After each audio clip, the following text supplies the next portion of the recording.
Thanks for joining us for tonight's workshop. We have a few things on our agenda. We're going to start off with the Lewiston redundant water line. As many of you know, the mayor is not able to attend tonight, so I'll just facilitate the workshop. With us is Mary Ann Brenchek from the City of Lewiston as the Public Works Director, so I'll let her introduce the folks that Sure. Thank you for having me tonight, and just wanted to give a general overview, and then I'll pass it over to our engineering firm. But we're looking at a very preliminary outline today, and we wanted to do that by getting, all the stakeholders in this picture at the very beginning. So there's no definites. We can't talk a lot of specifics because of safety and security around water lines. So we have options for that if you want more details. But we're at such a preliminary stage that we wanted to really kind of push the point that we're not only looking at the cost and constructability, but that the business friendly and the business impacts are minimized, and that we're not in the same location as our primary water line is right now, and looking at hydrology so that we don't have to put in pump stations. So you'll see a general view, and of course it's a very old water line, 130 years old, so we definitely need to do work on that. Before we can do that, we need to put in a new line. That's kind of a broad overview, and Dan Bison's with Ty and Bond, and Jennifer Miller over here that will be presenting the design and also be overseeing the construction, which is not too far away, you'll find out. And Kevin is our Deputy Director of Operations for Utilities, so we can help answer any questions that you have.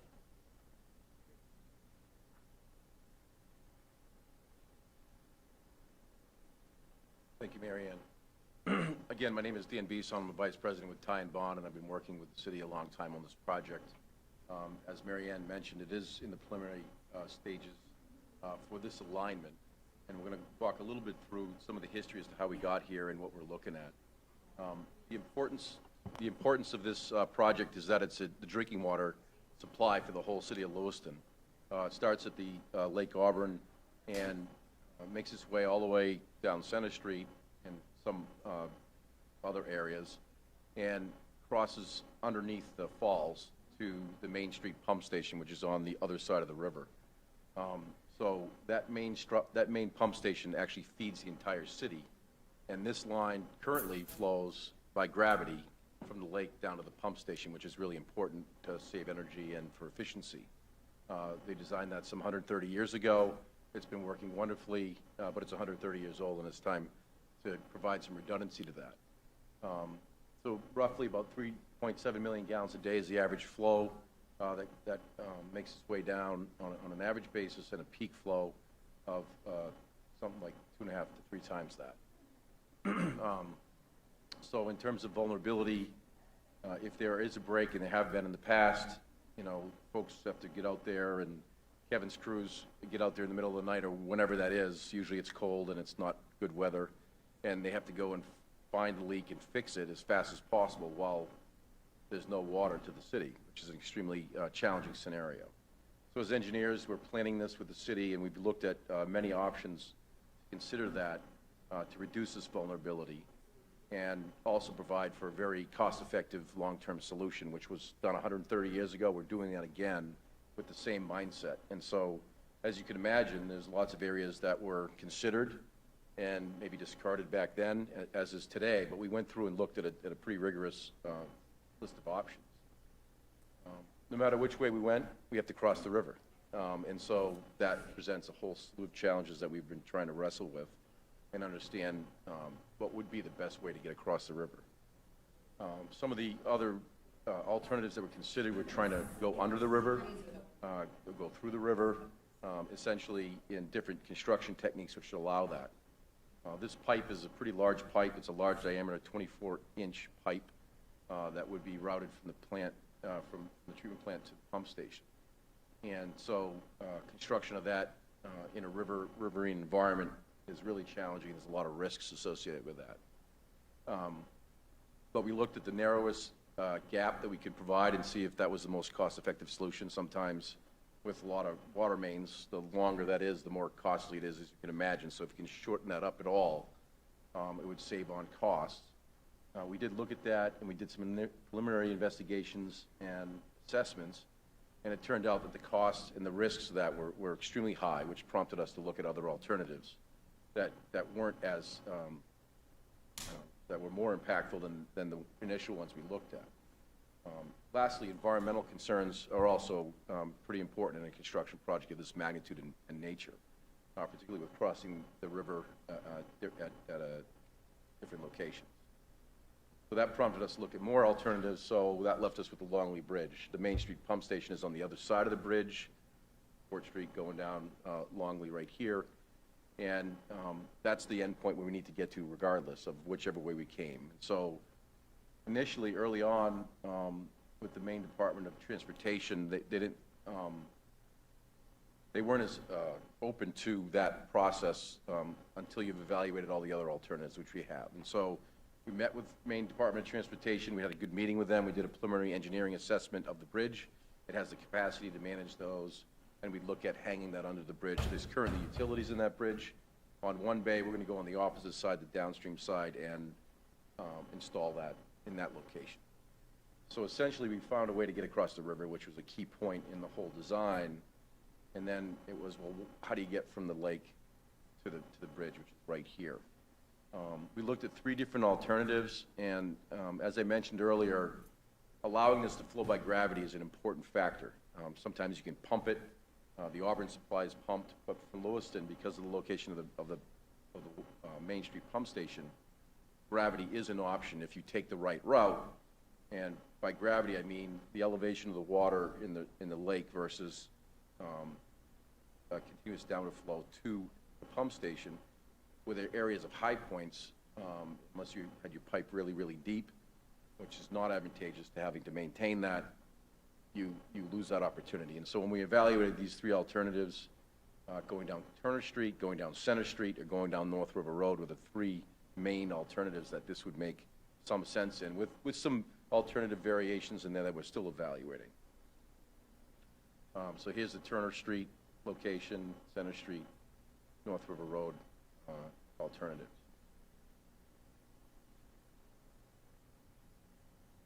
So some other routing options, this area, if you know this area where the car dealerships are, and it's going to be a Target or something over there. Behind there, in that area, is the YMCA property. And Mary Ann and the city have had some conversations with that property, and they're amenable to allowing us to route through there, and we can give them back a trail as a good faith effort to improve that area. And so there's a letter of support for the project. We've met with them and looked at various alternatives that might consider going through there, something like this.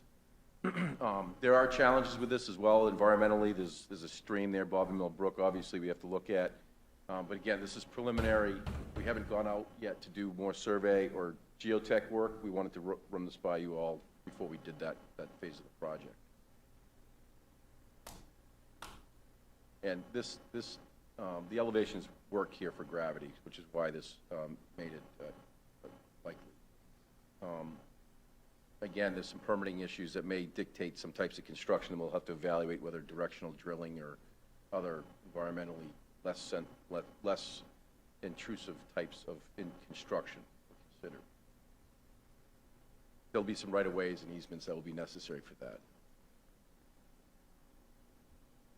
So there is a stretch here in which we've looked at who would be impacted by not only construction, but the easements necessary in order to secure this pipeline for the future to allow access for maintenance and other means. So there are 23 properties that were identified in this area as potentially abutting the work we're going to be doing. If this alternative of the North River Road alternative is selected. Another area where we're considering routing, we haven't decided yet, which is, we'll figure that out after we get the preliminary investigation done. We know where the rock is or bad soils and those kinds of things, and where the environmental conditions would dictate us. Of course, right here at Great Falls Plaza. In order to get across the bridge, we have to get through across the other side of the train tracks over there, which also poses some pretty good engineering challenges and construction challenges. So we've looked at a couple of different alternatives. We met with the city staff in Auburn and their engineers and their planning department to kind of consider options. And one looks at going through the Great Falls Plaza, and the other going in a different direction. There is a current easement that the city owns from way back in late 1800s from the original main that crossed the river. And so there's an option where you might be able to capture some of that land that's already owned by the city and tie in that way. And lastly, there's another alternative which would go under the bridge crossing in North Turner Street. So obviously all these alternatives have impacts to businesses, which we're real concerned with, and we wanted to provide you a look at what those may look like as we're continuing with our evaluation. And traffic, of course, is a major concern, as well as, any disruption to any of the businesses in the area. So these, 4 alternatives here would be considered and evaluated based on cost and impact and constructability and the means to get in and out of there as quickly as possible when you do get to construction. So just in quick summary of all these larger alternatives, the 3 major ones, once you select one of those routes, there's a few other options you can consider, but in general, that's really what's shaping out to be the most viable alternatives. From a cost and impact basis, Turner Street seemed like it could be possible from a traffic perspective less than Center Street, although it doesn't work by gravity. So that kind of ruled out Turner Street as an option, and rotary, there's roundabouts there and everything else. Center Street, obviously, it's a pretty wide road. It's obviously one of the most traveled roads in the state, and that has major concerns, not only for traffic and cost of construction, but impacts to businesses, and impacts all the commerce going in through that corridor. And additionally, the existing mains are located in that area, so we also consider that to be very vulnerable. We want to separate these 2 sources of water to the city, and that provides greater redundancy with that means as well. So that one didn't factor as well in terms of the vulnerability. And so North River Road poses the most opportunity. It's the least developed in the area. There are some environmental challenges on that road for sure. There's rock, it's close proximity to the river. We've looked at all these things in consideration, but when we do build these pipelines, this is pretty much par for the course for that kind of construction that's necessary. So there are 2 alternatives here that rose up of the myriad of alternatives we looked at, and we're at that stage where we're turning from preliminary design to move into final design and finish that up to be prepared for construction. The city's schedule, they're looking to build this in next summer, and the first phase of this project. So there may be phases of this project. We're still looking at that and evaluating that. Depending on what we learn in the preliminary design, there may be some risks that we want to isolate and have specialty contractors do. And so there may be multiple bid packages that would have to be cured to build these facilities. And essentially, I don't know if you can read this very well, but preliminary design, essentially we're turning that into this fall. We'll jump into final design. And the bridge crossing piece is also separate. It's also specialty work that you'd have a bridge contractor do versus a general pipeline contractor. And so that's the first phase of that crossing, which gets us through Great Falls Plaza area.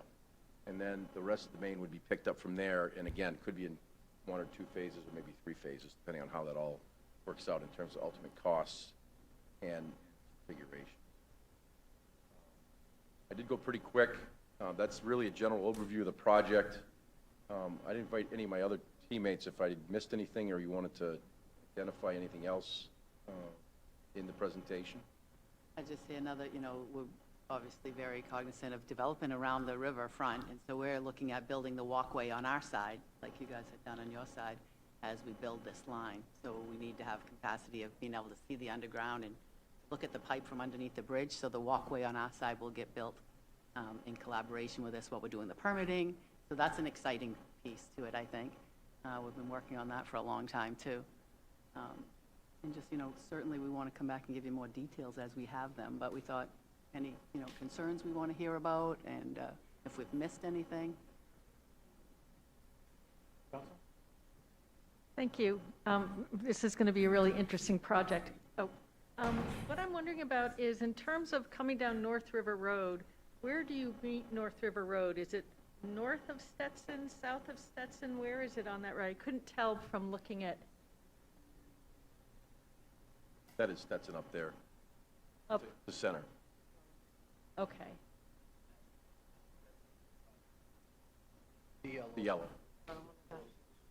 There, you can't see it. Yes, okay, so the reason I'm asking is about the quality of that road. I hear a lot from people, but it's farther up that they would want, will this impact the road at all in terms of your construction?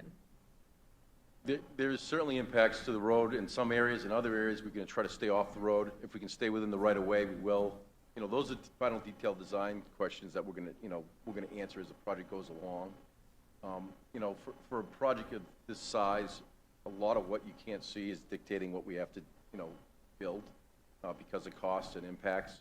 And so all that will be considered in fine detail when we get into that phase of the project. And again, this is one possibility of this area. We had a couple of other options there identified.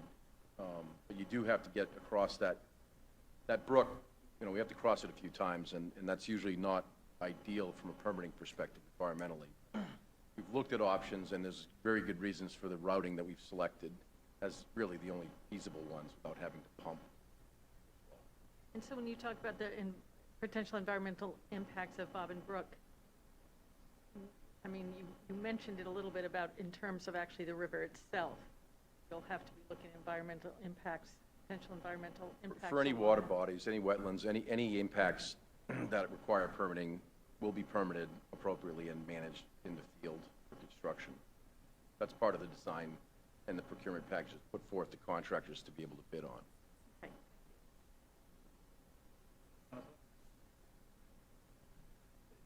So on a project like this, you guys have been working on this for a while. Years. So what's the process from here? So from the Lewiston standpoint, how do you guys go about through this process? Is this done through the city council there? It has been done through the city council. They didn't choose to do a workshop before this one because it was so preliminary, so they got a memo update. Okay. Because most of the work is being done in Auburn, so that they know. And then with the preliminary design, we'll do another public workshop, possibility with our workshop as well as your city council, so both city councils. Residents that are being impacted would be given different notices for different parts of being able to have some input on it as we go, as it gets to the final design. And then lucky for us is we have some funding, to get it funded. And Yeah, it's, that's about one of my questions. 15 million it's going to be probably. What is the financial impact from the city standpoint? What would our requirement, do we have requirements to this? North River Road, that entire section from Bradford South, constructed that's the road constructed last year. So two of the major roads that they plan to travel. $3 million for those roads. So that those roads essentially more. So we'll have to work with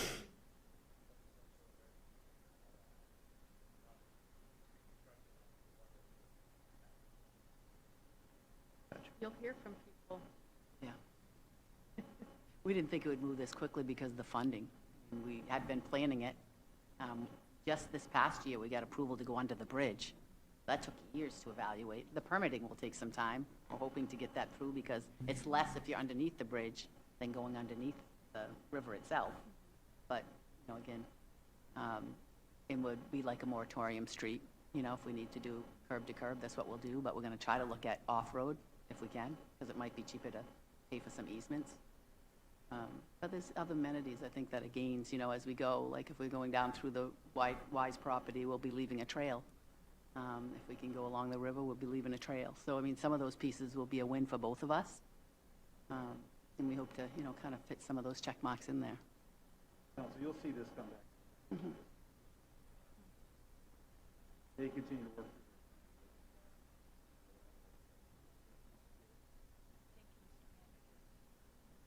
Has our new head of engineering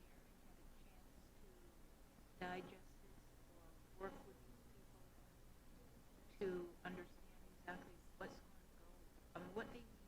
What's expected so that he can give us his recommendations of different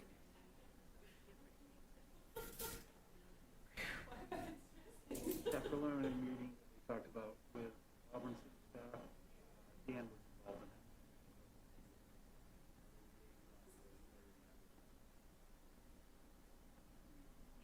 So, yeah, so like a question on our roads that we just spent a lot of money to, is Lewiston then obligated to repave those roads? Absolutely, absolutely. Okay, so that's. Same that as if it's a moratorium street and you had any other utility coming in. Okay, So it'd be, curb to curb. that's not going to affect the taxpayers of Auburn. Yeah, then? so it affects you on just feeling like you wasted money, I guess, and we didn't do this in better coordination, but it's not going to cost you anything. Anything that gets disturbed will be repaired by us. So it's more of an image. So we want the public to know we moved quicker than we could because we were capable and able to, but, could have coordinated a little bit better with your capital paving plan. Gotcha. The only reason Right. our road Yeah, Right. understood. Yeah, I figured it was ARPA. Better to be paved twice than not at all. Right.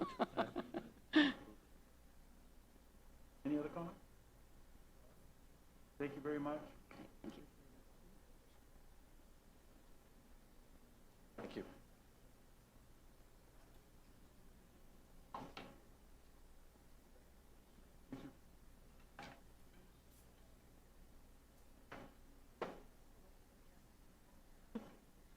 Once they start to rip up, that's the road. You have a presentation. All right, next we're going to talk about recreation update. Dan's going to get us started with this, and I'll let him introduce Yes. our guests. So we're here to talk tonight about Festival Plaza. As you remember, back in June, you were presented with 3 different outline plans of what could happen as we revitalize that area. With me tonight are Megan and Daniel from Woodard and Curran. They were the 2 who presented to you last time. They're here to give you an update on what came out of that meeting and those discussions, as well as the comments we received back on the preliminary plans. I'll turn it over to Daniel. Evening, everybody. I'm Daniel Windsor with Woodard and Curran. I'm going to just kind of walk through the updates. So essentially, where we're at is we had a bit of time where we collected comments from all of you and some of the key stakeholders, and we're incorporating those into a revised concept plan. So it's not final design. There's still opportunities for feedback, but what we've done is we've taken those 3 schemes and put them into a new combined preferred scheme. And so it builds off of the Riverside Hill concept. So just to remind everybody, that's the idea that we're celebrating the river a little more by bringing people to the edge, creating a amphitheater-like seating that directs people towards the water, creates the river as a kind of a signature backdrop, and it creates a big event space at the top that has kind of programming opportunities and kind of sitting opportunities. So I'm just going to walk through what has changed, but if there are general questions about the overall concept, I'm happy to answer any questions.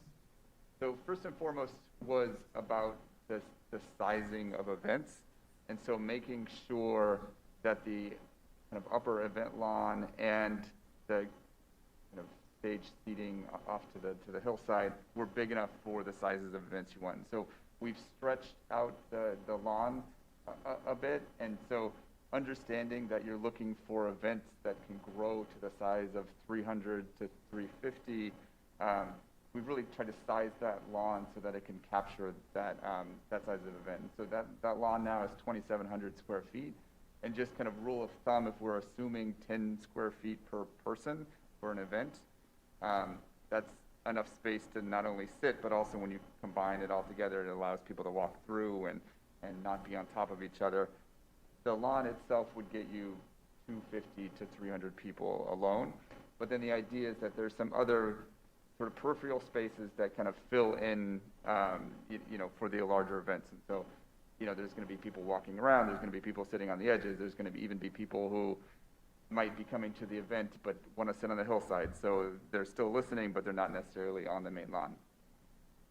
We've also, sized the amphitheater-like seating for different size events. So sometimes it can be combined with kind of larger events up top, but also when there's not an event happening in the band shell and there might be somebody, playing the guitar or something like that, they would be able to accommodate, you know, a smaller crowd size of 150 to 200 people. And that's really sized up for people to bring blankets and take up more real estate. So it's less of a structured thing and more of just people kind of free-flowing, taking up as much space as they want casually.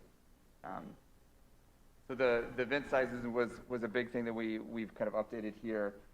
The second was adding a bump out stage at the bottom here. And again, that's less of an acoustics thing and more of an idea that it's an informal kind of ad hoc, you know, event-like space where individual performers or small-scale things can happen, and it's much more of kind of an intimate, less kind of structured event.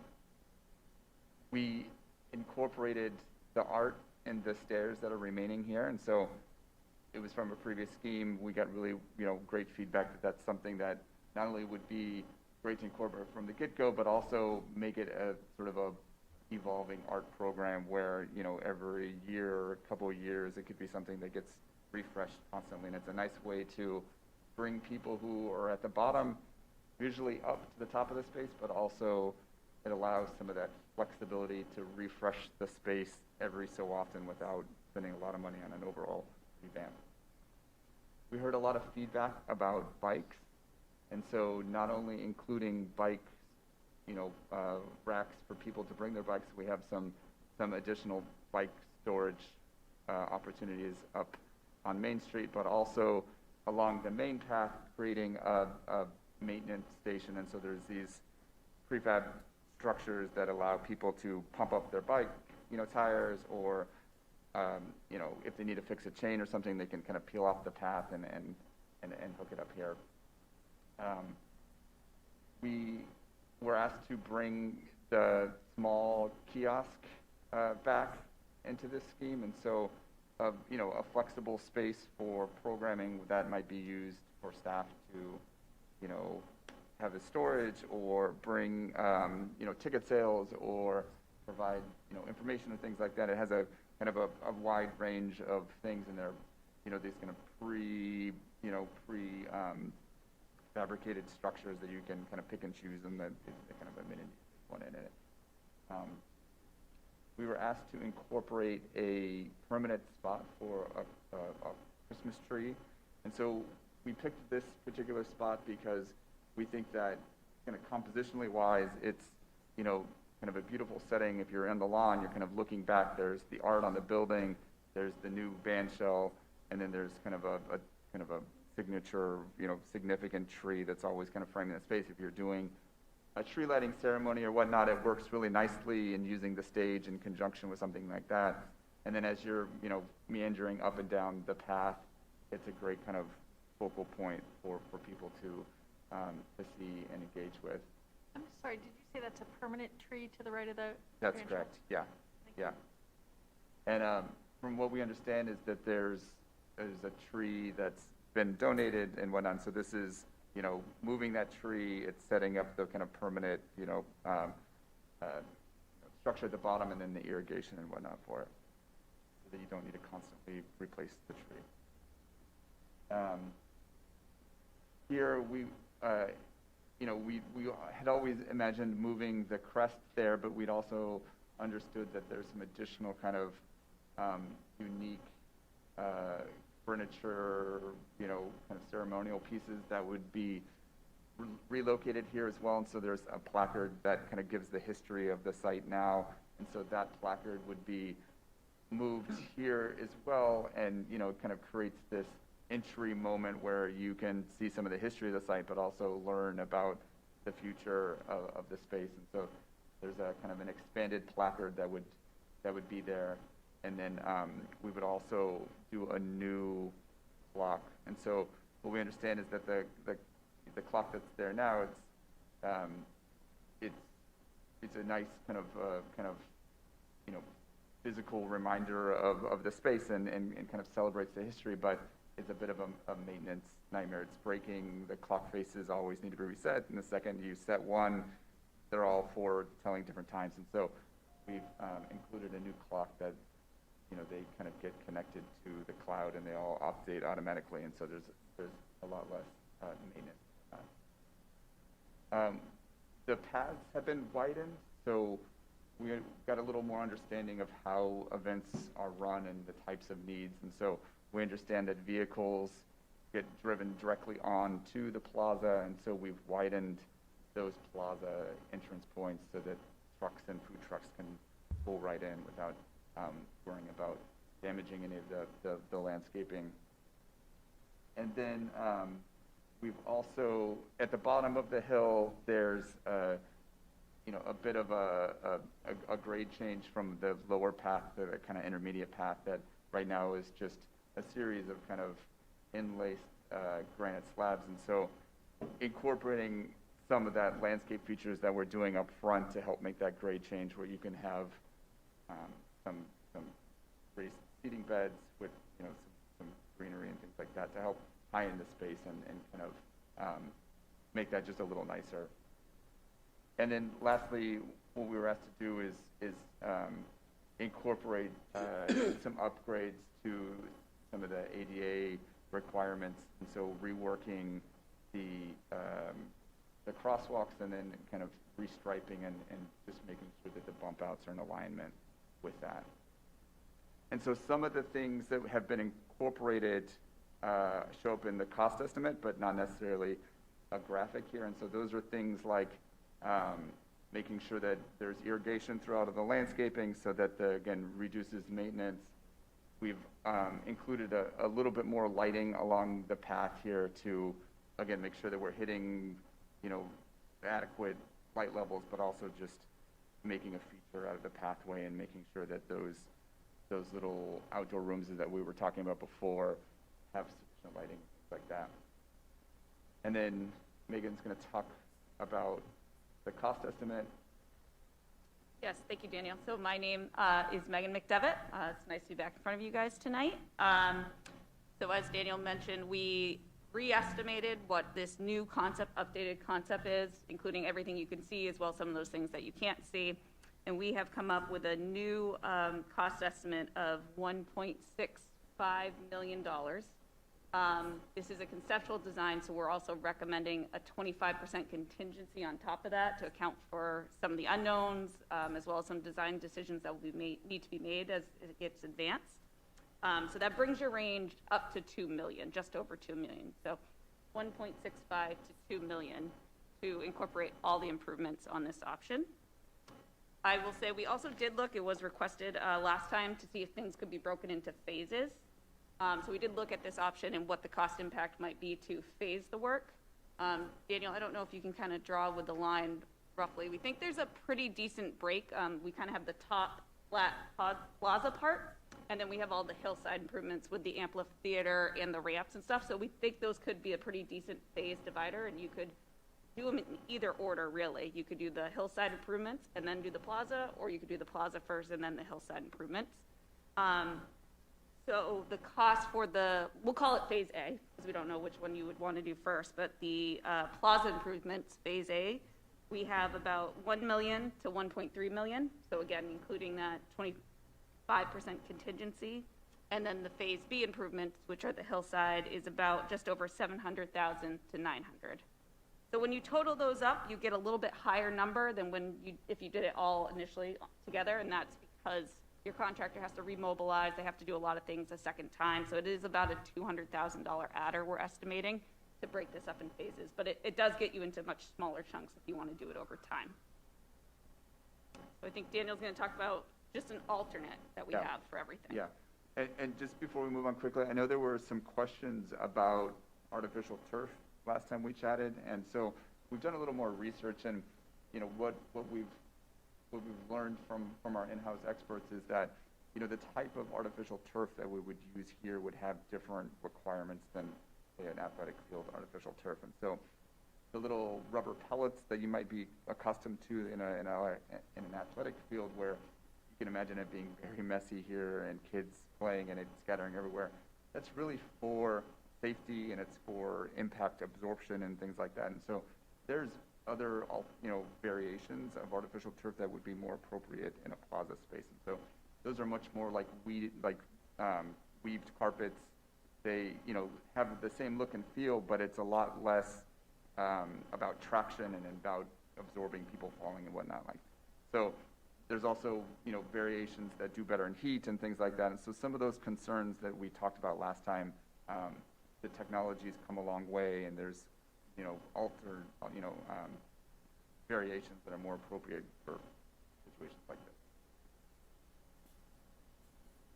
And then so what we wanted to do was show an example of, okay, well, if artificial turf isn't right, what can we do instead?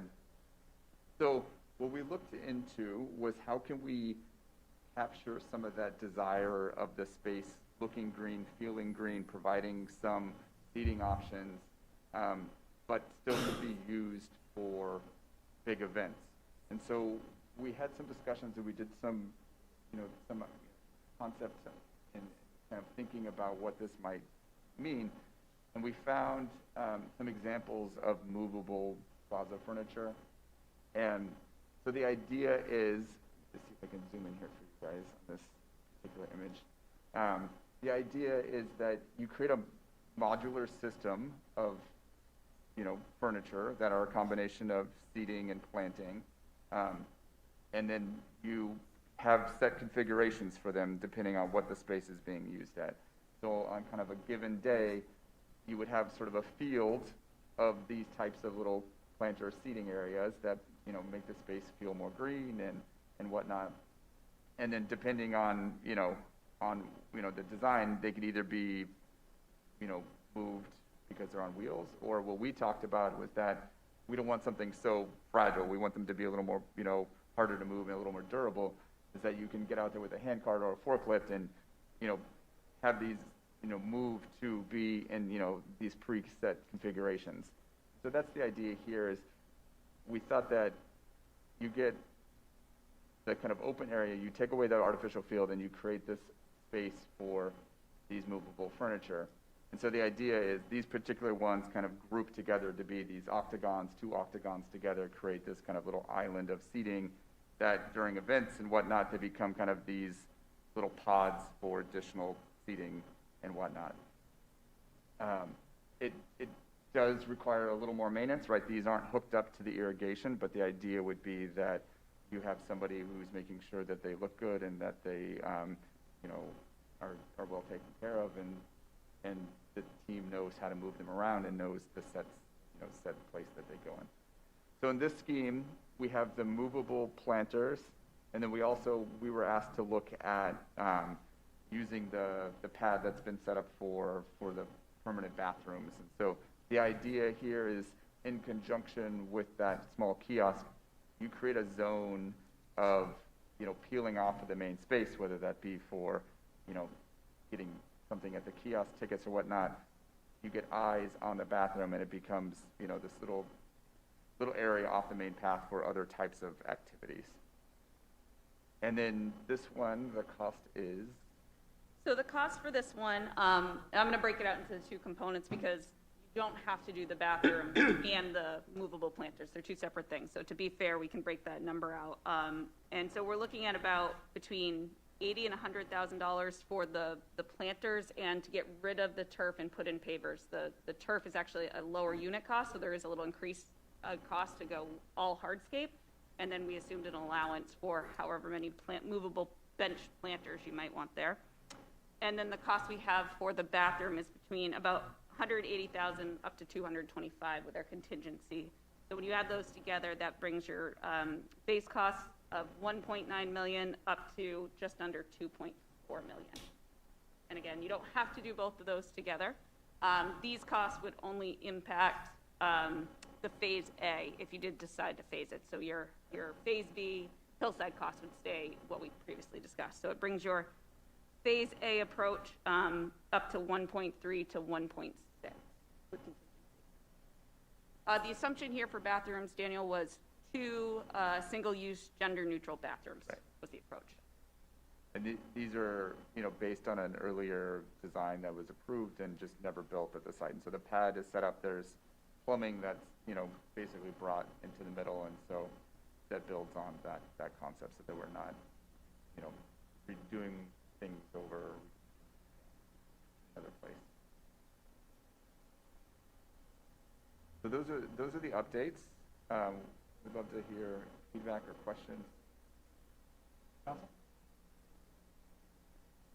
I've got a few questions, so if you can stop me to insert with somebody else. So one of the things, and Councilor Walker is always really cognizant of this, is the maintenance thing. I mean, the amount of maintenance, particularly with the trees, but also the bathrooms. So just to, about that. So it seems there's a lot of impermeable surfaces. Is there a way to mitigate that at all? It's a lot of just big, flat, hot.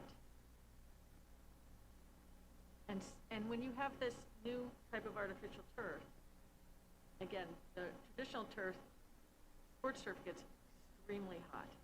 Maybe that's the crumb that's on there. I'm not sure how that is, but is that permeable, the artificial turf? And okay, so that's good. It takes up some of that. But Yeah. to the left of that is impermeable surface. There's no way to break that up so that they're Right. Right. So yeah, I mean, at this point, it becomes a balance of how do we make sure that we're accounting for the events, right, the larger events. And so what we were hoping to do with this scheme is that, so this drains and acts a lot like normal lawn, right?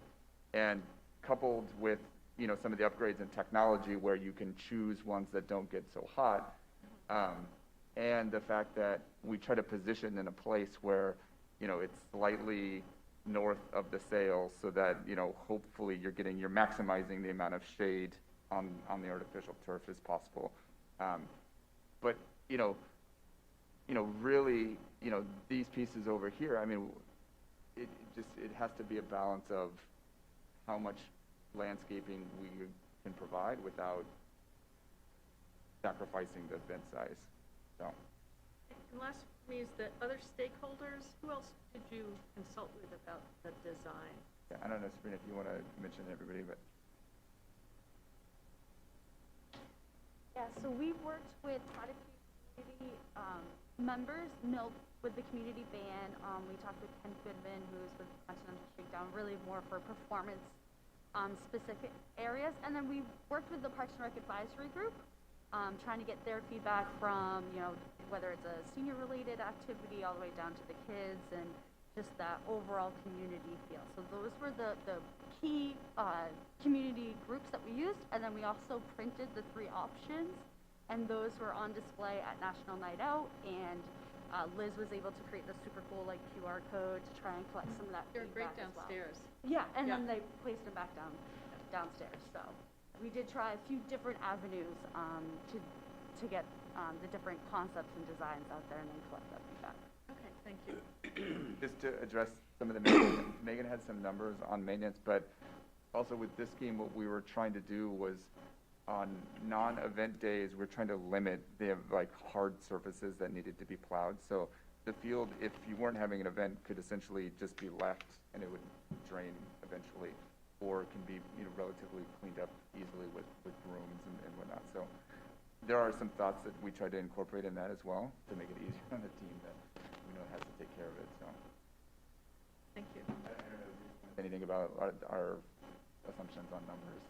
Yeah, I'm happy to talk about it. So we had some, the effort around this was to try to come up with a design that had low maintenance requirements. So some things like adding the irrigation that you don't see here, but is built in the cost, helps to minimize the amount of work that someone might need to be out there weekly planting and watering things. But you will need money to maintain that irrigation system, to winterize it. So we were carrying, maybe a cost of about $1,000 a year to have someone do that. We were thinking that you might want to carry a cost of $1,000 to $2,000 every 3 to 5 years for minor turf repairs if you choose to go forward that option, things like that.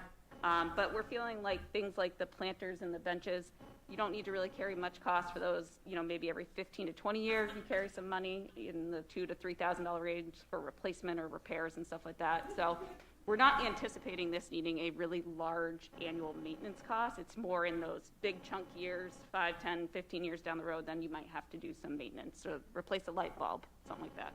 And we, in our meetings, some of the biggest maintenance, I guess, scare in terms of our department or whoever maintains this, i.e. Public Works, would be bathrooms, 2 single bathrooms. We wouldn't want those open to the public year-round all the time. There are porta potties out there. these would be open for just events. So I think that's one thing you have to look at with the cost of, say, $200,000. That's a lot for 2 bathrooms for just events, because we're not going to have staff to man it, to manage it, to clean them, versus a porta potty where they go in, if it's trash, they drop another one and take that one away.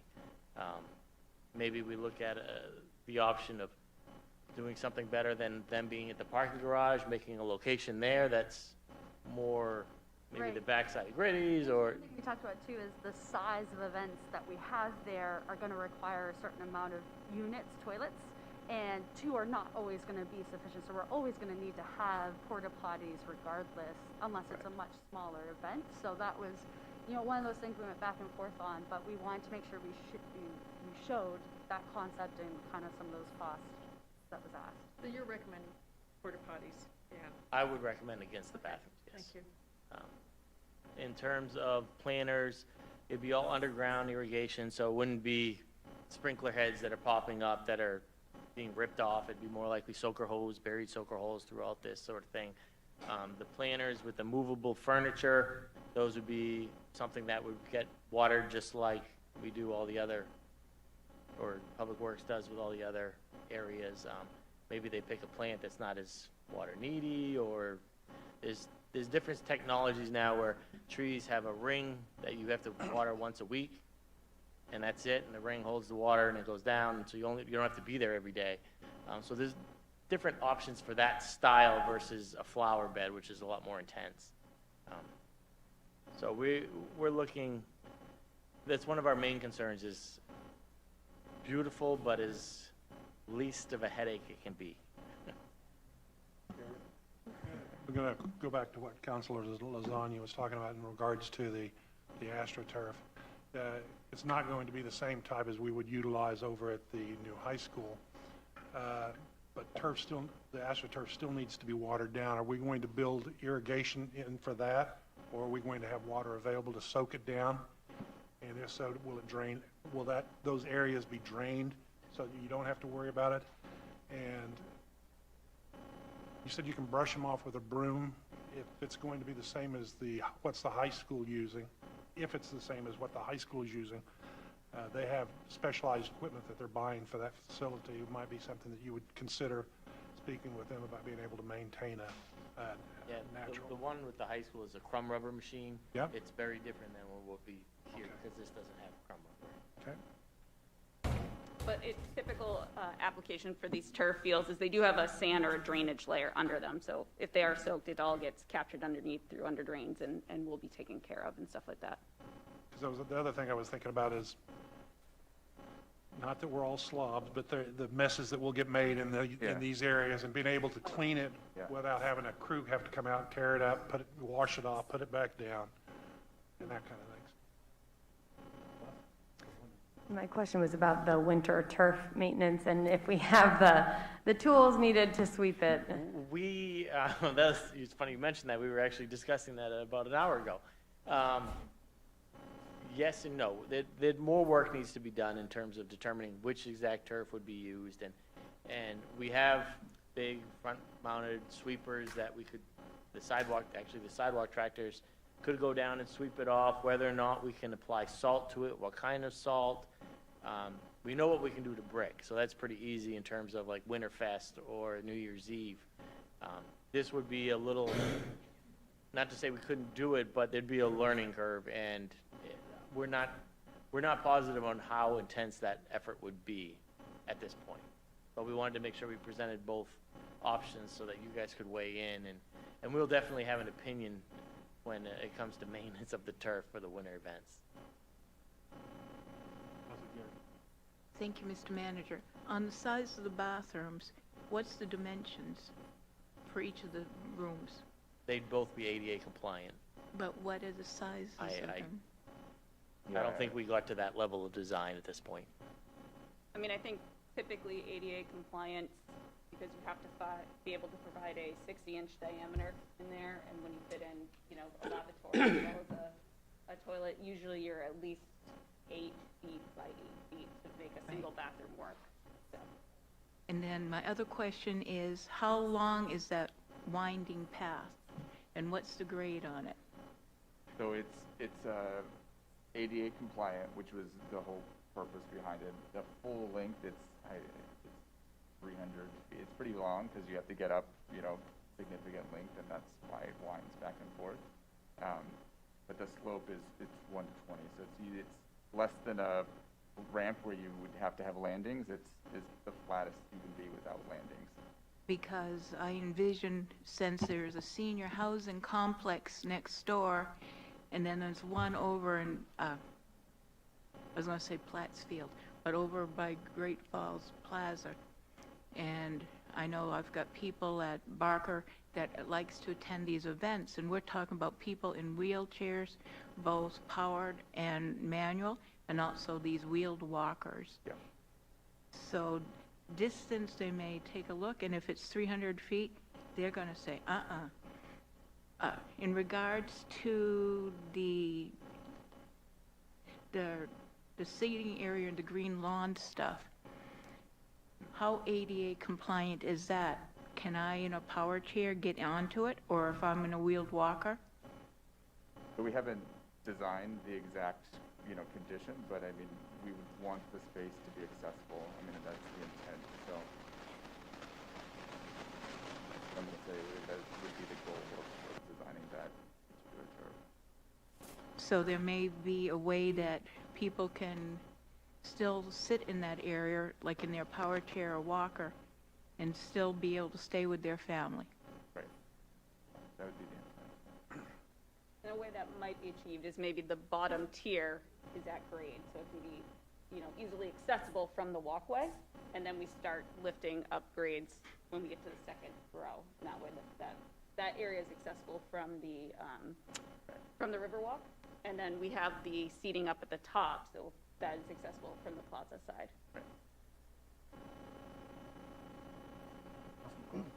So I'm not in favor of the AstroTurf circle. I haven't seen any AstroTurf that doesn't hold heat. I mean, maybe there's new stuff. It'd be really nice to see what there is out there, but I'd much rather have that be hardscaped, and if we're going to go with AstroTurf on the other side, that seems all right. I also am in favor of porta potties, but making a space for them so they're in the same place and not over by the parking garage. Two other questions. Do we have any meaningful way to put a mural on the wall of that building, or is that something we would ask them to do at some point? Because I know it's kind of it would look nice, but again, we don't own that building, so. That's what, I believe the city has been in contact, and Sabrina and LA Arts the discussions have begun. Okay. And I promise that. well, no, I just want to make sure that, we have this beautiful mural that we could have, and then we're never going to have it. But the other thing that I would like, I know we said we had plumbing where the bathrooms had been fitted before, would be somewhere to get water. Either a water fountain, bottle filled, dog, walking our dog, something like that, as part of this. If we're not going to have actual bathrooms, at least having places to get a drink while we're out there.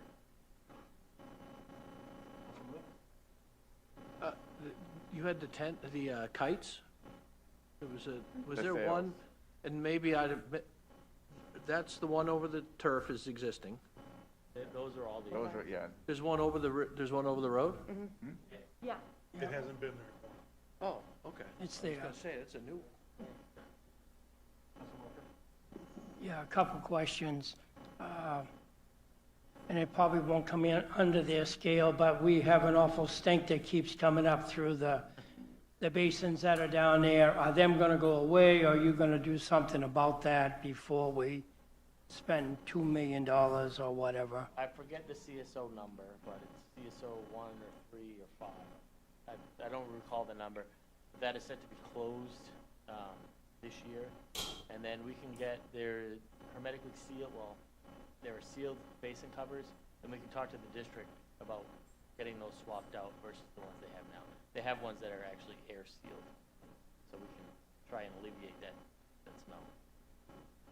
Okay, the second thing is, you probably can answer this, Mr. Manager, better than anyone. The bus house that's in the big parking lot, who cleans them bathrooms and how often are they cleaned, and what are the hours we operate there? So that's currently in some discussions. We've had some, I think, a preliminary meeting with Public Works and Lewiston Public Works to talk about both of those through the LATC committee meetings. So that's still being discussed, but it looks like we're trying to find a way how both cities can maintain that space and keep it clean. As far as operations, I don't recall the hours of operation. I believe it's from when the bus starts running to when the bus closes, because the bus drivers are actually the ones that unlock it. So I believe it's 7 a.m. to 6 p.m. And I've been over there quite a few times just to check out. At this point, I've seen no real damage done over there, and most of the time, they're very clean. So, Well, yeah. I would say part of the benefit, it's one of the good things with that bus station is it's a way, and the bus drivers are always in and out of there because that's where they take their breaks. So that helps a lot. I can tell you the ones in Lewiston where the bus drivers do not take their breaks are much more labor intensive. Those have been, there have been occasions where there's been some significant damage to them, but we're better off than that bus station just because the drivers are in there all the time, which helps a lot. And I think these were put together better or better built or whatever. When we designed those, we had them so that stainless steel wall, it takes some effort. It still can be done, but it takes some effort to damage them. Well, what I was going to say, Lewiston chose not to open their bathrooms. Yeah, I when we know. reopened the Yeah. bus garage right now because of those issues that Dan cited. but we've had very little Yes. bad issues on ours. Yeah, I'll knock on wood, and we're not that city with this city. I think we do a little better job taking care of some things. But downtown on Main Street in Auburn, where we're talking about all this, if we're gonna do small things during the day, recreation things, small get-togethers, maybe small music things, what we don't do is a good job with our portable toilets or what. They're the stinkiest things in the world. They're 100 degrees anytime you walk into them in the summer. So we need to have the bathrooms so we can at least open them and close them when we feel we have to. Maybe there's some certain hours we could open during the day and close. Maybe there's a way of giving a combination so that people that use the facility can unlock them and then lock them up. And maybe anyone that rents or uses the facility is the one that has to clean them before they lock them. So I think there's some good options we can come up with to make 2 bathrooms worthwhile there and not have to call Sabrina saying they haven't cleaned the toilets. There's nothing dirtier than walking into somebody's mess, especially when they want to make a mess. So I think we need the bathrooms there. I also agree that Tim said that we need water for maybe to rinse your hands or feed your dog. That has to be something looked at as well.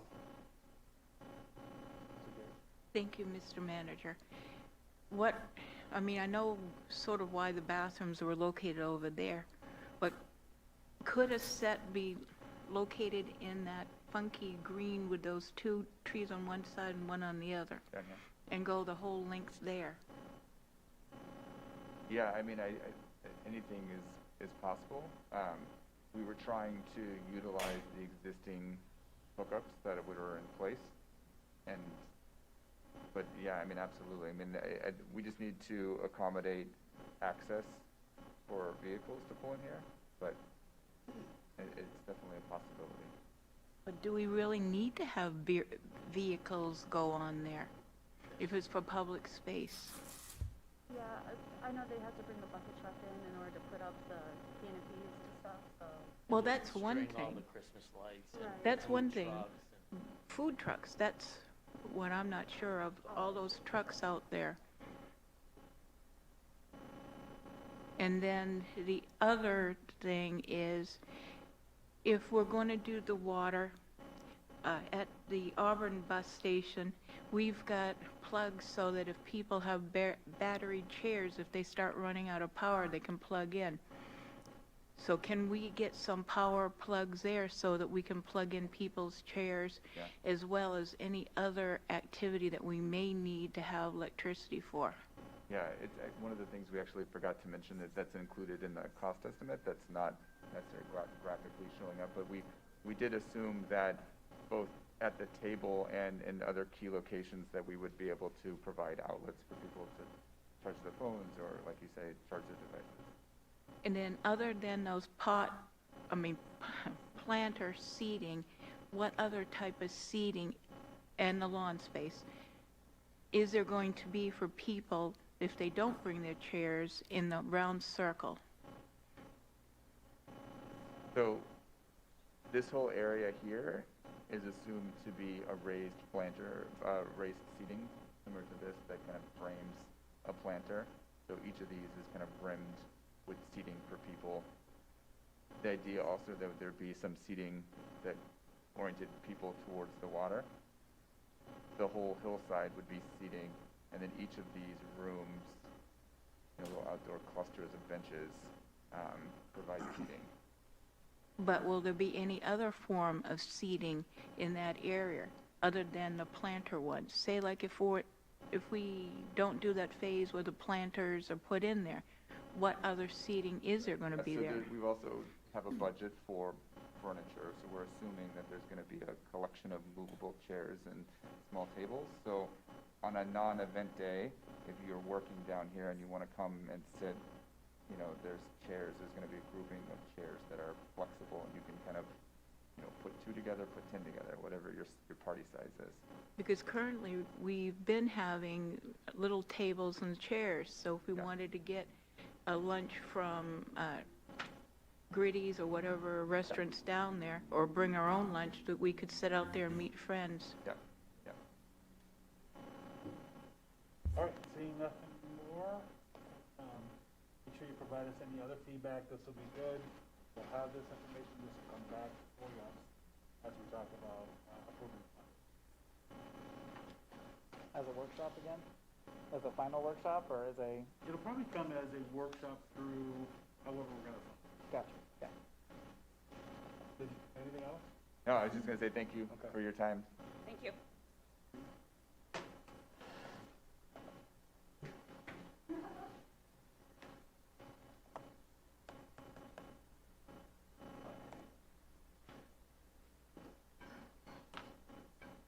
Continuing on.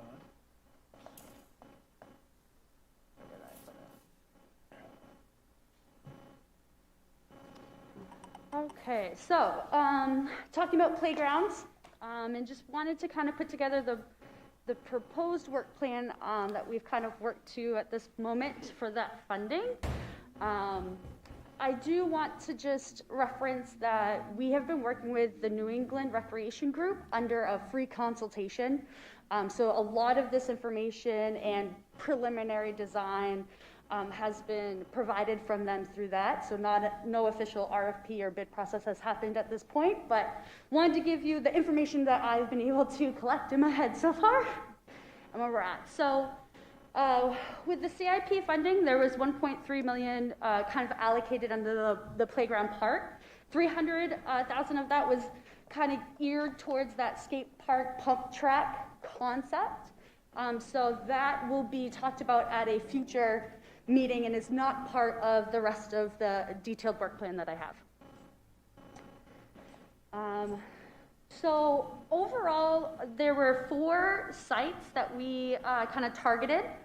The Lake Grove Park, formerly known as Municipal Beach and Outlet Beach and probably many other names, was one of them. Pettingill Park, there's 2 small little pocket parks within that campus. The Powell Center, or Chestnut Street, and then Raymond Park, which is in New Auburn, also known as Triangle Park. We started with a site visit from Mark with New England Recreation Group.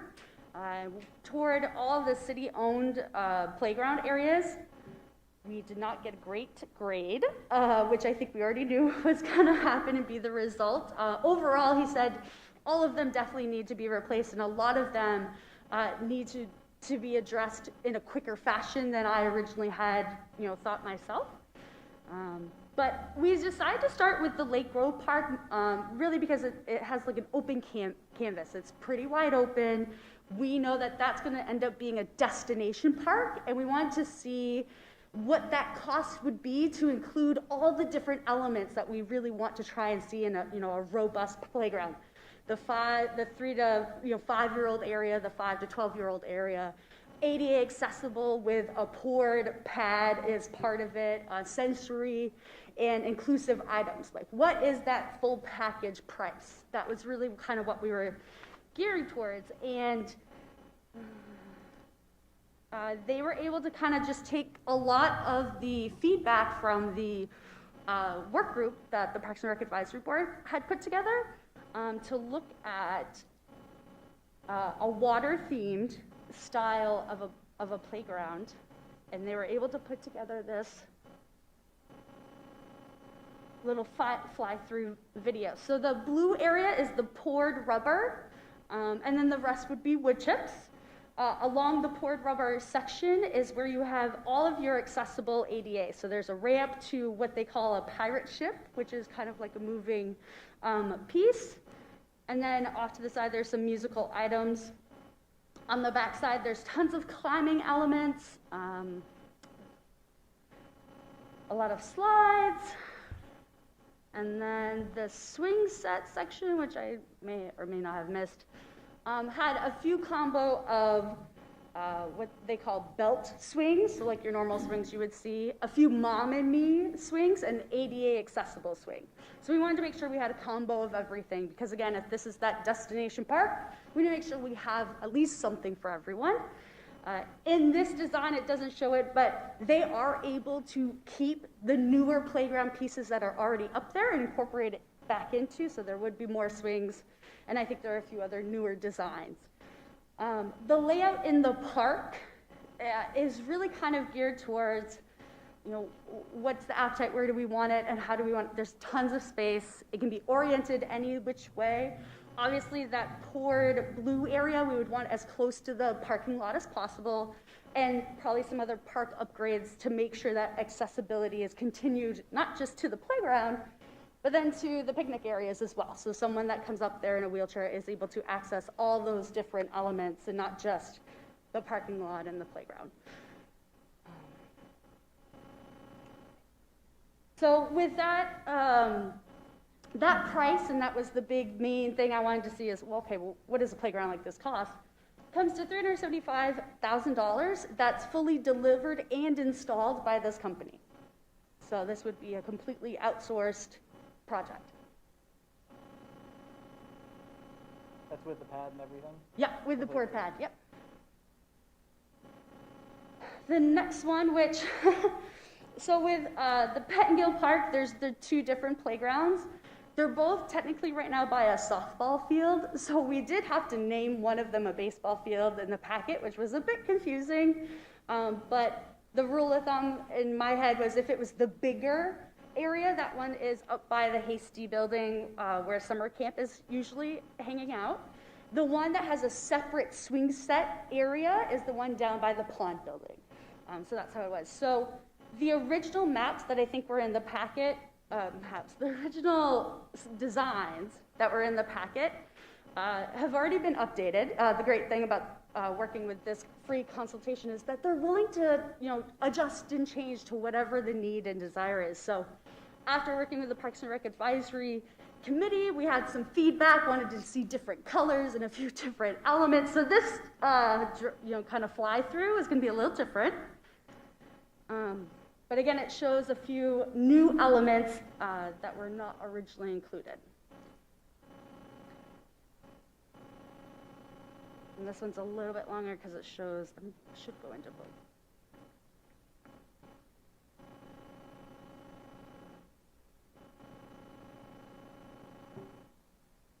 So baseball field, this is the one that would be up by the Hasty and Senior Community Center. There is some sensory, these little flower-looking things or musical kind of elements. There is 2 belted swings and then 2, they're considered a kid and kid type swing, because this would be more of that 5 to 12-year-old playground. The other side has many different slides, a lot of climbing elements, and the color scheme, we switched it up from a basic maroon and gray and white to just kind of some fun green colors. And then there was some talk about maybe adding these two pieces off to the side, which are like exercise equipment, but playground equipment, playground exercise style, which we did have some input from our senior groups that do a lot of the hiking and the long games out at Lake Grove Park. So this is kind of the drive-through flyby. And then this is the softball one, which is down by the pond building.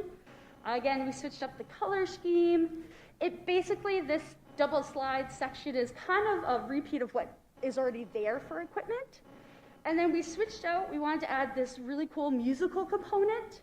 And then off to the side is the ever so popular seesaw. It is constantly packed, and we wanted to make sure that we were not eliminating that popular item. This playground section is more geared towards your 2 to 5-year-olds, that younger crowd, with the swing sets, again, off in the background. This one has one of everything. So we had the belts, an ADA, a mom and me, and a baby. So a few different kinds. I don't have exact prices for these updated changes. There was a few elements that were different. And then the two other pieces, or playgrounds, I should say, those designs, concepts, prices, we really wanted to just take a small little bite, test it out, see how it was, get some feedback. I think the biggest direction that would be helpful is, are we on the right track? How do we want to best break down that $1 million into these 4 different parks? Is there a set number for each one, or are we okay with ebb and flow based off of what the playground is or the community needs? Any other items? With the Pettingill 2 versions, one was more ADA accessible. The other was not.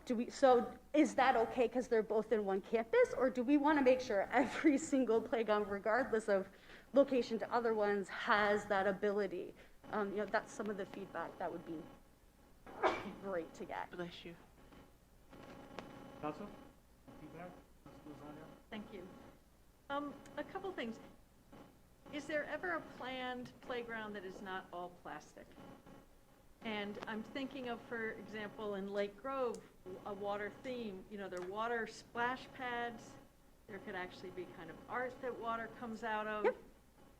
And I know this is what all the parks look like now, and they're great, and everybody loves them, and they are easy maintenance, but it just would be nice to think about something that is more natural in terms of activities or things like that. I don't know what that looks like. Yes. But they have a whole catalog I found of natural looking style of climbing elements, slides and stuff that look more like it's your backyard playground that's trees and water related. yeah, just to consider that. Splash pad would change, obviously, because you're going to need the water hookup, so that pricing would look very, very different, but totally something that we can start researching and getting some numbers on, for sure. And then seats and picnic tables, so when parents are hanging out watching, I didn't see them in there.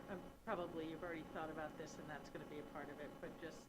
Yeah, anytime I think that a playground improvement happens, there should be initial park improvement as well to make sure that everything is kind of brought up to date, and there's that checklist of, do we have a trash bag, dog waste sign, and then, a park sign, rules, and picnic area and benches and stuff like that. Pending what direction we go with this RFP process and when we actually lock into a bid and contract, they'll do a full design for the whole park and not just the playground specific area. But I didn't want to be too asky on a free on a free basis right now. So Thank you. yeah. Thank you, Mr. Mayor, and I think, I don't want to put words in the good Councilor Walker's mouth, but I think here on the same page, something's got to be done pretty much first on Raymond Street Park. Okay. What you guys have got, the Triangle Park, for the simple reason all these other parks are contained. There's not a lot of traffic going by them. They're isolated, so kids aren't going to be in harm's way, pretty much. But at Raymond Park, because of its location, where South Main goes one way, and then you got Dunn Street, and then you got the other street, something's going to be done, because we don't want any kids hurt, because some parents are there and are very attentive, and some kids just show up, and the worst thing for a parent would be to send their kid to what they thought was a safe place to play and find out that they got hit by a car by somebody going through one of those wood railing fences we've got, or getting a splinter or something. So I think we should bump that one up. Council Walker? Yeah, the other thing is Raymond Park is the name of that park. It was donated by somebody to the city of Auburn many, many years ago. So please get rid of whoever thinks it's Triangle Park, because it's A not. park sign or playground sign, yes. And the other thing, I agree, we need to be looking at a different railing up there, Dunn and South Main Street, and the playground needs to be definitely replaced, because that's beat up pretty bad. Yeah. You have anywhere from 25 to 50 kids playing there almost every night of the week. So it's a real active park, so I think it needs to be looked at. And I think just a little tidbit is that I think the original 4 playgrounds that we were going to try and tackle, Raymond Park was not on that list. And then after the site visit, it was pretty evident by the professional that that park, especially with the amount of play and it being on that end of town, that really, if we're focusing a lot of playground improvements on one end of town, that's not fair to the rest of the community. So trying to space that out. So it worked out pretty well to bump that in. And I think originally the thought was to try to do 2 playgrounds one year and then 2 playgrounds another year. We can speed that timeline up. I think it is pretty clear after the site visit that these need to get done as soon as possible for safety and liability reasons, generally. So trying to get some good direction tonight, and then trying that next step of lock into a contract, lock into some of these prices, so then we can get on the schedule to get a lot of these done, or as many as done possible for next year would be the goal. But again, we won't know that until we get that actual contract signed. And the last thing with that park or any other park, try to get away from these wooden square bench planks, whatever we want to call them, because we can't maintain them, number one, and number two, they're always getting broken one way or the other, either rot away, they sit there, they look like that for a long period of time. It's just impossible to keep up with as many as we have around this city. It's almost impossible for us to keep them up. So do the steel ones, at least they'll outlast the wooden frames and stuff. Sorry, good feedback. One more thought, I would say, if not steel, there's good sturdy composite materials that are, really excellent for maintenance. I just want to say thank you for expediting the process and doing such a great job.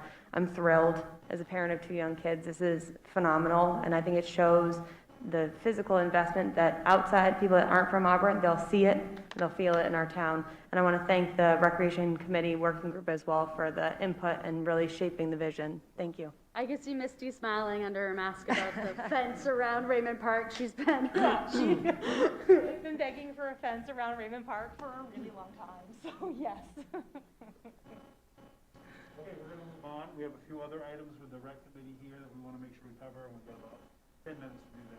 Yeah, so you don't have to worry about being long-winded. I can be fast. Yes, stick to your. So my name is Jenkins. I am the chair of the Auburn Parks and Recreation Advisory Board, and we are coming back. We're allotted by you guys.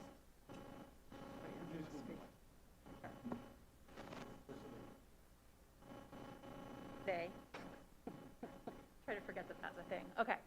So we're allotted by you guys to create 2 work groups to renovate 2 of our parks, Lake Grove being the first one. That's our lovely volunteer work group.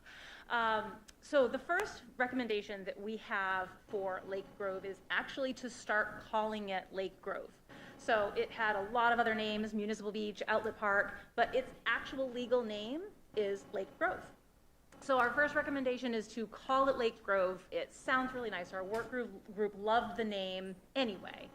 And the great thing is, it's its legal name. We don't actually have to do anything other than start using it. So it's really easy. So the other updates that we have would be to update the playground with the playground funds. The playground that Sabrina showed you, it's beautiful. We're really happy, but we can look and make some adjustments to that if we need to. And then improve all of the other amenities at the park. It has a basketball court that's really well used, but needs some zhuzhing. Adding a dock, maybe some kayaks, a walking ADA trail, and then accommodating the seating.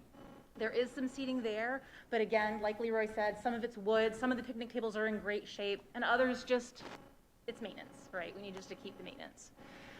We also are going to look into budget for testing for the water, staffing, and then opening up the restrooms, which is kind of a big deal, especially for accessibility. If we're looking to have people come in and use the park with any sort of mobility issues, having proper restroom accessibility is huge. We're also going to take basic steps to mitigate the birds. So the big problem with Lake Grove and being a beach was the bacteria in the water. So we had it tested all summer long. I think Sabrina added that stuff to your notes.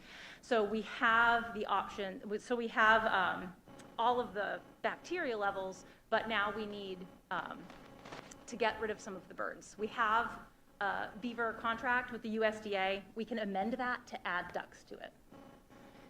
And if we're going to be opening it as a beach, we need you guys to set some water quality standards. So they have water quality levels for ocean beaches, but not for freshwater beaches.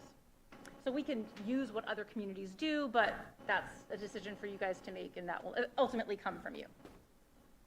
So these are the three options that we have for you guys to reopen Lake Grove as a beach. So option one is our kind of low-hanging fruit option, right? This is going to be the cheapest one.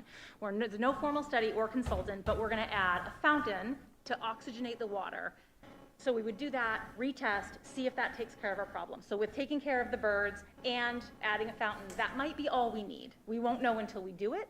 So that's kind of our lowball option.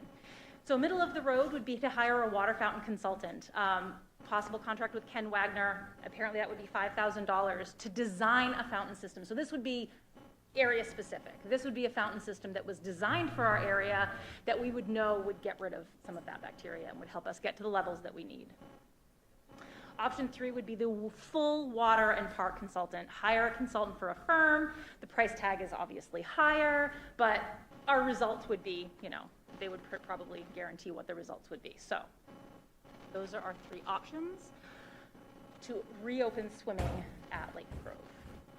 And I think the biggest direction or feedback we could get at this point is the committee is willing to start looking and budgeting and iron in onto what it would cost, but it's, which of those three options do you want that to be, the focus for them?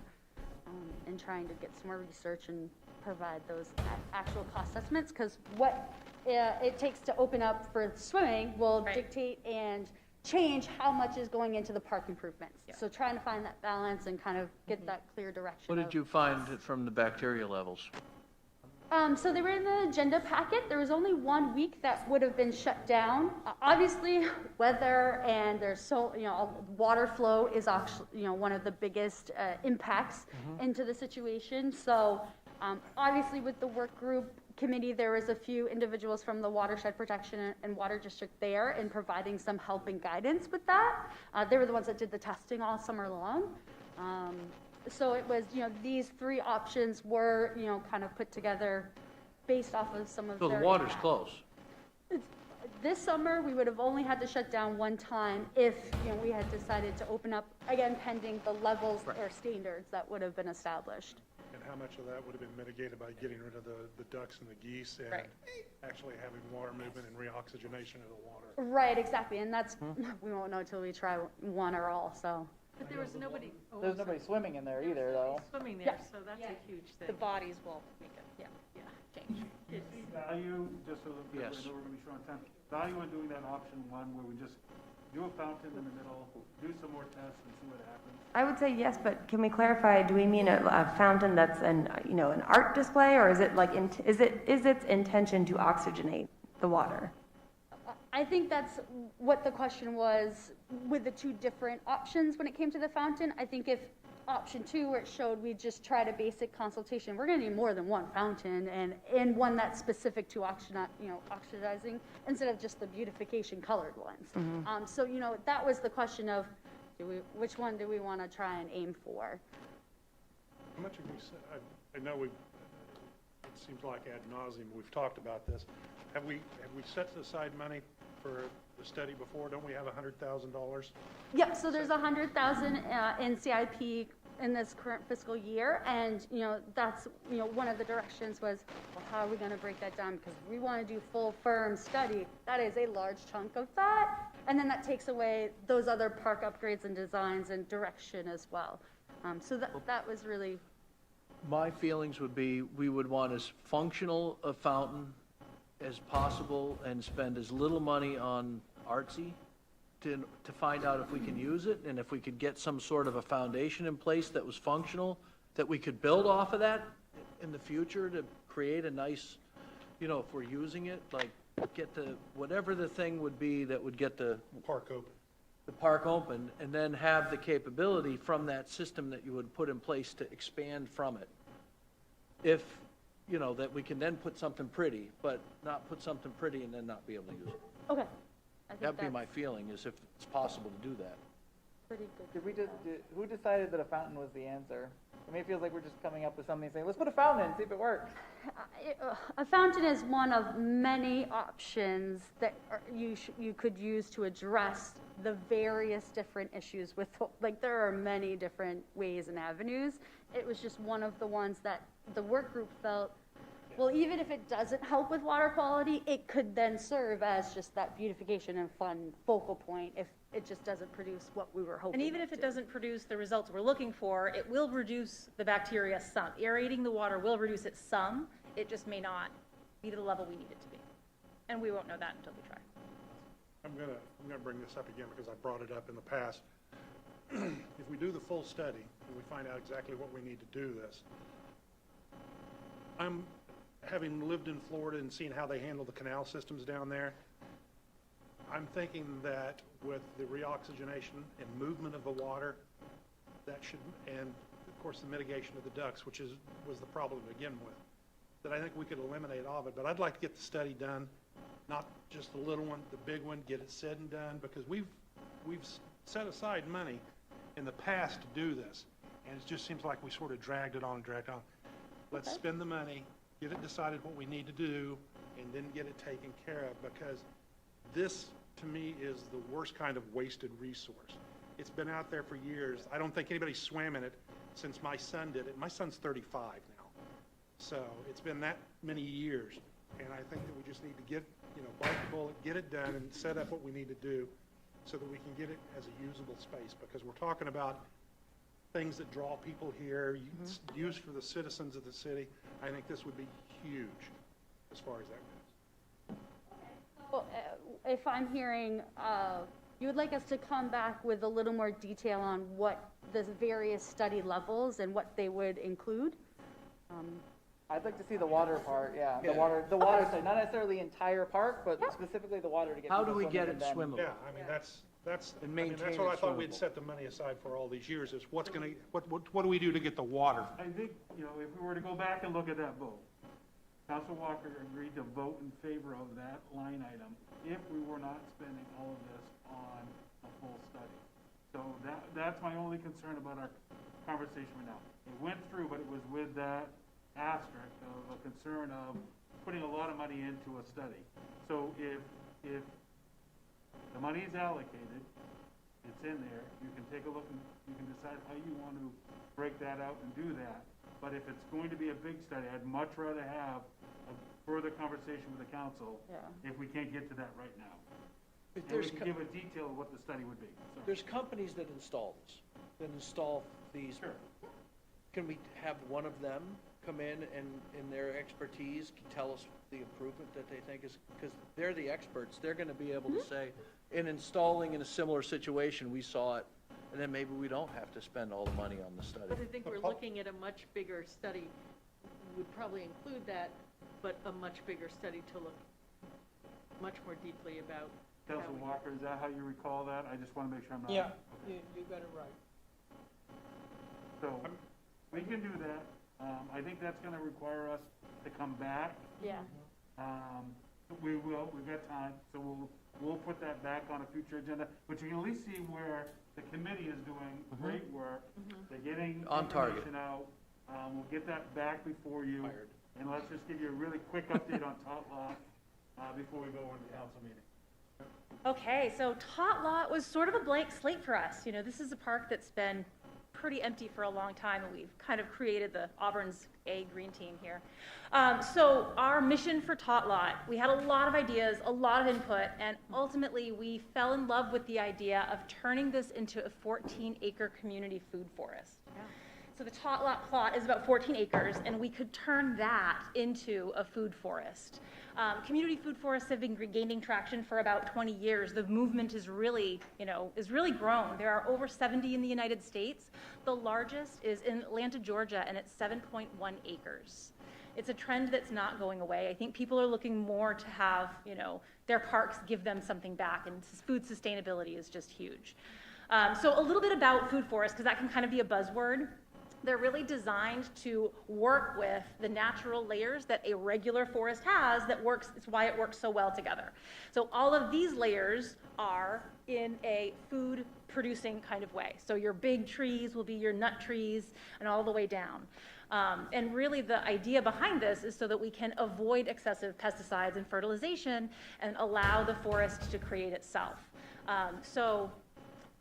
It may not look like your traditional park. It might be a little bit wilder, but if we define some of the spaces, add some public art pieces and functional art pieces, and getting into more of that natural, play spaces, having some buildings, we'll need a welcome center, a training center, and then outdoor classroom spaces and proper bathrooms, again, accessibility always. The state of Maine was awarded $16.9 million by the Maine Department of Education for pilot programs addressing remote learning. So outdoor classroom space, and the need for it is huge. I mean, we all see the need for it. We're also looking at a proposed Salmon Point Trail connector, so we would also create a trail. So if you see up in the top corner, there's our parcel of Tot Lot right there. Down, the little purple trapezoids are where we would add the parking. So we would move the parking from the middle of the park out to the edge. And we're working with the watershed protection with all of this. They've been great. And then the proposed trail comes all the way down. It goes all the way around Salmon Head, loops back, and comes up. And then the green, you go back. The green little circles are some areas that one of our work group people, Will, has already addressed as some potential for outdoor classroom space. All right. And collaborators, we would not go this alone. It would be a big project. We're already working with Bates College and Francis Eanes over at the Ecology Department. The Lake Auburn Watershed Protection Commission, they've been wonderful, and they've been with us every step of the way. And then Retree Us and other grant foundations also have been really great with information and then been giving it to us. So, Yes.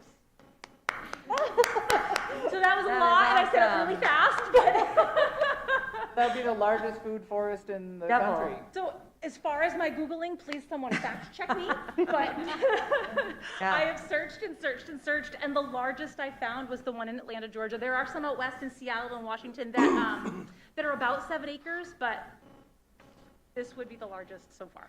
So I think the biggest thing from the committee, again, the reminder of that they are volunteers and they have lives of their own. So they didn't want to get too deep into actual design, cost, research and that stuff. They wanted to see if this was a good direction or not, which is very different. You were going to hate the idea. We didn't want to keep the going. other parks. This is phenomenal.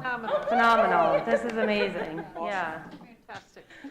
Only monkey wrench I see, I think it's an excellent idea, is it's so far out that We've already thought of people, that. good. And we're looking to get it on the bus route so that you don't have to have a vehicle to be able to get to this park. Man, this is awesome. The other park is, people are used to going out there, that's not that much farther. All right, we're going to adjourn. Great job, committee. Thank you. For the work you're doing. We'll start back up in maybe 5 minutes. Yes, Okay. thank you.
All right, good evening. In the temporary absence of Mayor Levesque, we'll be appointing a mayor pro tem to chair the meeting. I will now open it up for nomination from the floor. Are there any nominations? Mr. Manager, Yes. I would like to recommend Councilor Brian Carrier. Second. Are there any other nominations? Hearing none. All those in favor of Council Carrier? All right, motion carries. Council Carrier? You want to move to the seat? Come up there. Didn't figure you were going to step. He's What the heck? excited.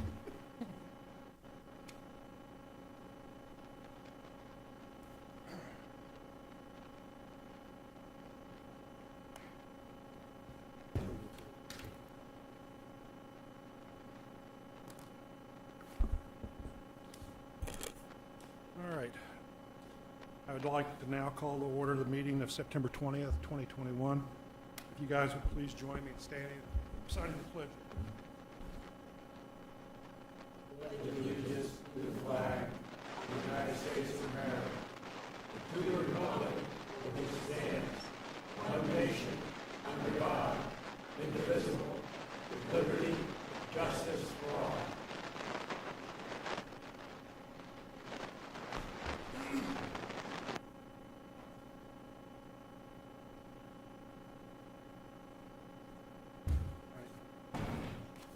Got the consent item. First item of business tonight is the consent items. Consent items are all items marked with asterisks considered to be routine and be enacted by one motion. There will be no separate discussion unless brought forward by council members or citizens' request, in which case they will be removed by from the consent agenda and considered in normal sequence of the agenda. Can I get a motion? So moved. Second. First motion was made by Tim McLeod, second was by Leroy Walker. Any discussions? Councilor Walker? My only question is, will these committees be contacting us to let us know what the schedule is, or are we incumbent upon us to? I will be reaching out to each of you and let you know the schedule and when the next meeting is, and then you'll be hearing from the chairs of those committees. Thank you. No further discussion? All those in favor? Opposed? Motion carries. Next order of business will be the approval of the minutes of September 7th, 2021 of the regular council meeting. Does anybody notice any errors or omissions? Motion to accept. Second. Second. Motion's been made and seconded. Hearing no corrections to be made, can I get, I'll ask for a show of hands. All those in favor? Carries unanimously. All right, moving on to communications, presentations, and recognitions.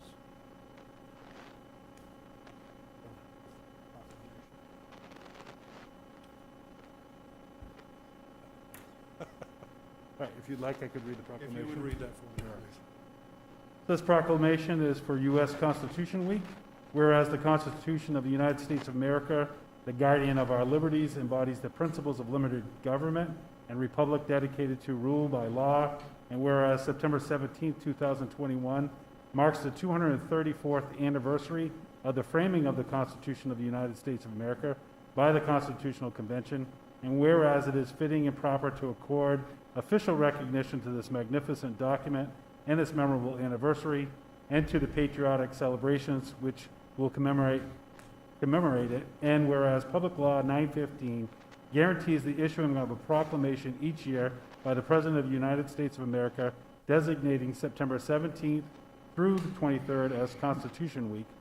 Now therefore, I, Jason Levesque, by virtue of the authority vested in as a mayor of the City of Auburn, do hereby proclaim the week of September 17th through 23 as Constitution Week, and ask our citizens to reaffirm the ideals the framers of the Constitution had in 1787 by vigilantly protecting the very freedoms guaranteed to us through this guardian of our liberties, a witness whereof I have hereunto set my hand and caused the seal of the City of Auburn, Maine, to be fixed this 17th day of September 2021.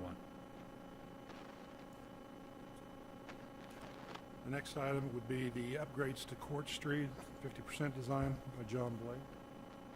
Mayor Pro Tem, I'd like to ask that we move this to an additional council meeting. We have, John Blay is out with an illness today and not able to attend. Move that to the, No. okay. All right. The next order of business is announcing the creation of the American Rescue Plan Act, ARPA, Ad Hoc Committee. Mayor Pro Tem and Council, this is an announcement from the mayor recognizing the creation of the American Rescue Plan Act as was discussed at the last meeting. This will be an ad hoc committee. The information's in your packet, and you will be having a vote on this to appoint 2 council members during the council meeting. So this is just the announcement of his creation of that meeting. All right. The next is the first open session, the council communications. We'll start to my left. Actually, Mayor Pro Tem, if we could, Mayor Levesque is not able to be here. However, he did ask Ann Parker to come and speak before the council in his stead. And Ann has been a lifelong community member here in Auburn, and many will recognize Ann as John Jenkins' partner and been part of this community, as I said. So Ann, thank you for taking this time. Thank you.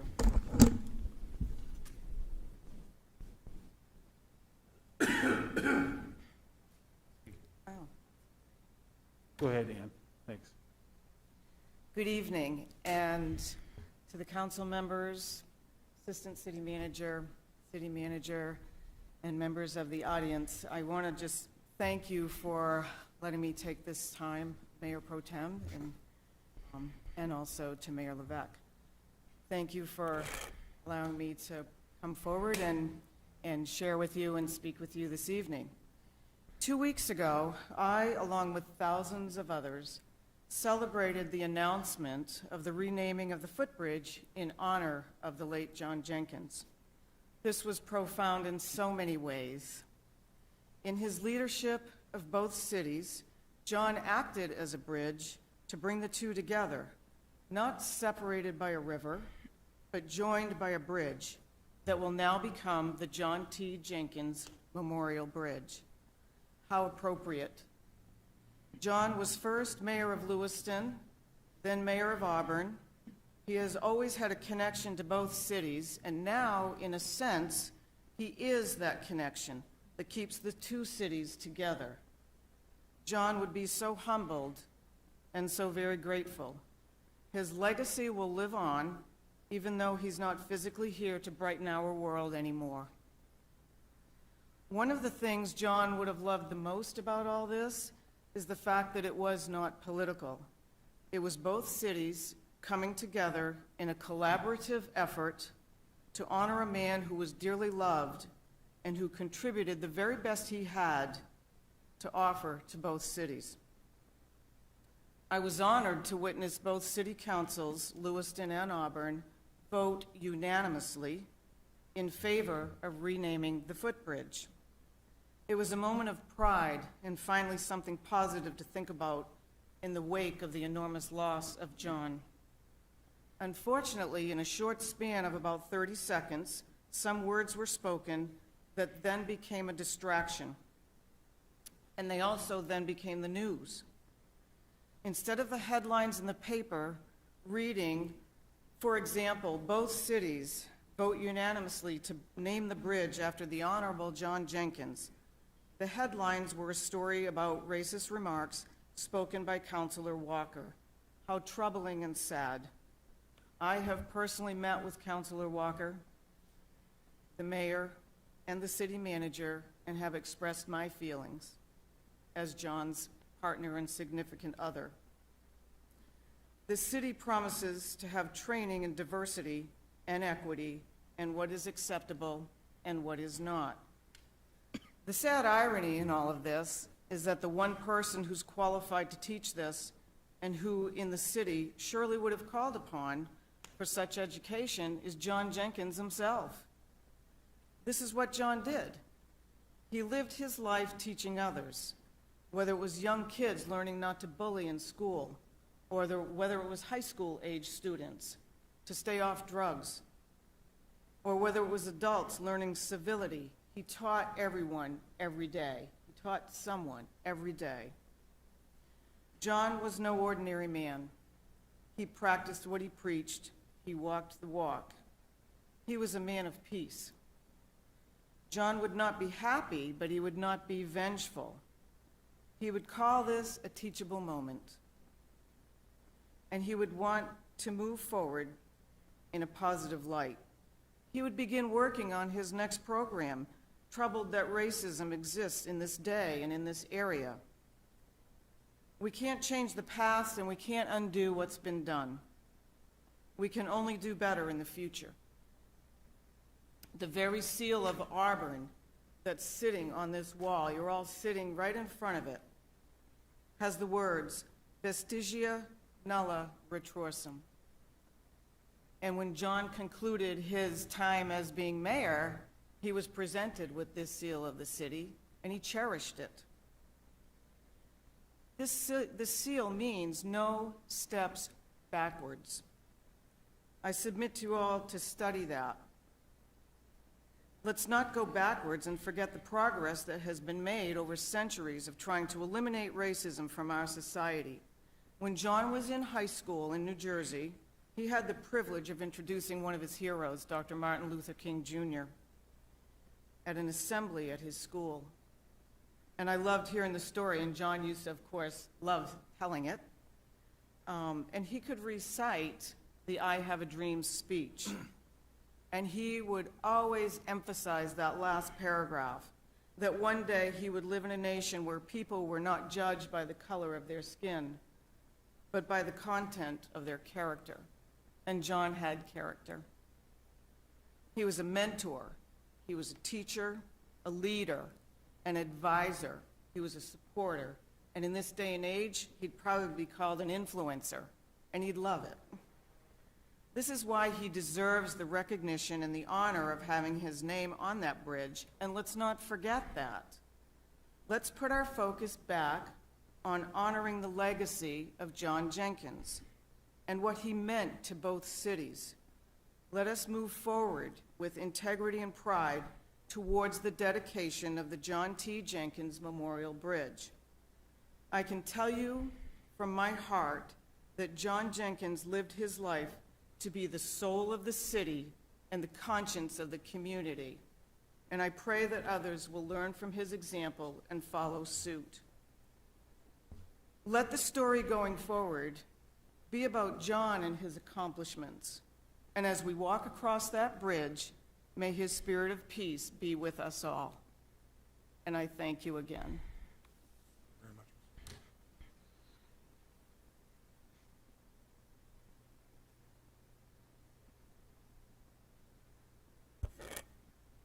Next item is going to be council communications. Start to my left with Councilor Roth. Nothing at this time, thank you. Thank you, Counselor. On October 12th at 6 p.m., the Planning Board is going to be meeting to talk about some possible zoning changes in the senior center. They'll be there to answer questions at that time. And then on October 4th, I apologize. October 12th at 6 p.m., the Planning Board will be meeting in their regular meeting here in Council Chambers to talk about potential zoning changes. On October 4th will be the open Q&A session with the Planning Board at 5:30 p.m. to talk again about the possible zoning changes, but it will be a question and answer period for the public to engage in. Thank you.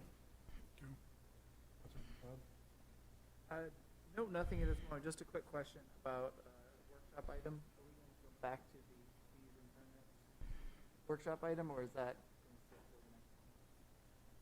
I think Brian said he has just a couple slides, correct?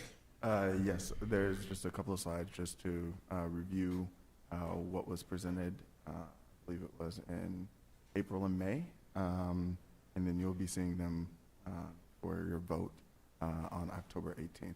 So Mayor Pro Tem, if we could, while we're still under communications, if we could continue that after the reports? Councilor Mills? Nothing. Councilor Begiri? Thank you, Mr. Mayor Pro Tem. Just to elaborate on what the good Councilor Lasagna said, on October 4th at the Senior Center is the meeting so that all residents of Auburn that have gotten letters that had questions about their properties this meeting is so that they can come and look at maps and ask how they're going to be affected. When we had the meeting here with the planning board, the first meeting, there was no room for people to sit. There was some that came into this room and in the other room, but you couldn't see the maps, you couldn't hear totally what's going on, and we had people coming in and there was no place for them.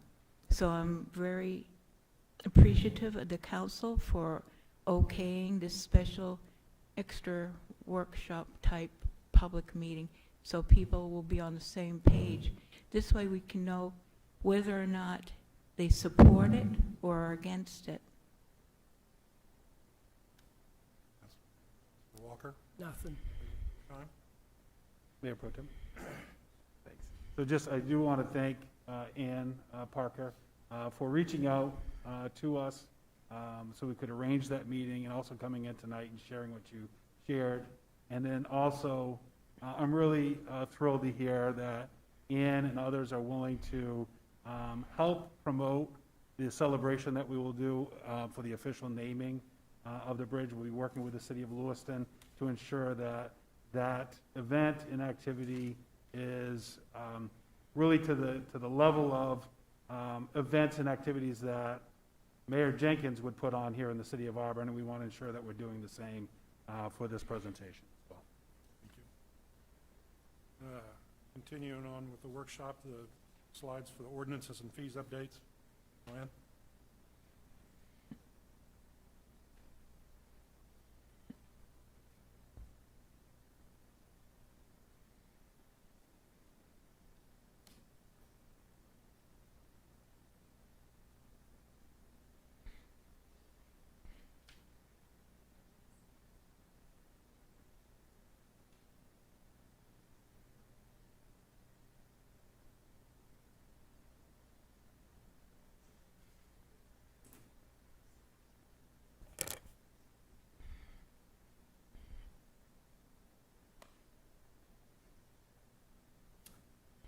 Alrighty, good evening, Council, Mayor Pro Tem. Thank you for the opportunity to present this. Well, I know we didn't have a chance to cover this in the workshop, but I just wanted to bring back to everyone's attention the work that was done several months ago by Councilor Boss and Councilor McLeod regarding the revamping of the permits and fees. They were presented in 3 separate workshops in March and April, I believe, or April and May. And so we are going to be presenting those to the council next week, or I'm sorry, at the next meeting on October 18th. But just to kind of go over a few highlights and address any questions and concerns before they're presented before you. So one of the things that was originally, I guess, the original endeavor or goal of the committee and the focus was streamlining fees and permits to align with one of the 3 intents listed below, covering the cost for time of staff time, providing service to residents above the state capability, and ensuring the community is aware of events or actions taking place, and to simplify the application process. I think what you'll see is a revision of those goals, but I think even more in line with what the committee's charge was. And so still streamlining the fees and permits to align with the intent, but to create a clear understanding of the logical pricing of permit required, provide services to residents and businesses in line with state requirements, and create synergy with state requirements. Just to kind of go over a couple of highlights of achievements that were presented and ultimately accepted by the council, was streamlining base fees and merge-related permits, So prime example of that is streamlining base fees for mobile homes and single-family homes into one base fee. When we talk about merging linked permits, you'll see that a prime example of that are pools, whether that's above ground or below ground, and making sure that the electrical associated with those permits that are pretty standard are all going to be rolled up into one permit. And you'll also be able to see the manifestation of this in the online application and fees that will be rolling out at the end of this year. Simplified demolition. Again, that's just simplifying some of the fees and the base permitting price for demolition and just creating two separate tiers rather than the multi-tiered effort that I think we all had. That was a pretty challenging process. Another example for businesses was creating a single permit that allowed vendors to operate in what would be considered a natural or logical timeline rather than having the 30-day, 60-day, 90-day mobile vendor permit. We just streamlined it into 1 year permit. And what you'll also see with the implementation of the online system is that these will have automatic reminders so that there's an opportunity to ensure that there's no longer late fees associated, or at least that you'll be reminded. Let's see. And finally, as I've kind of alluded to before, a lot of these are going to be transitioned to online services.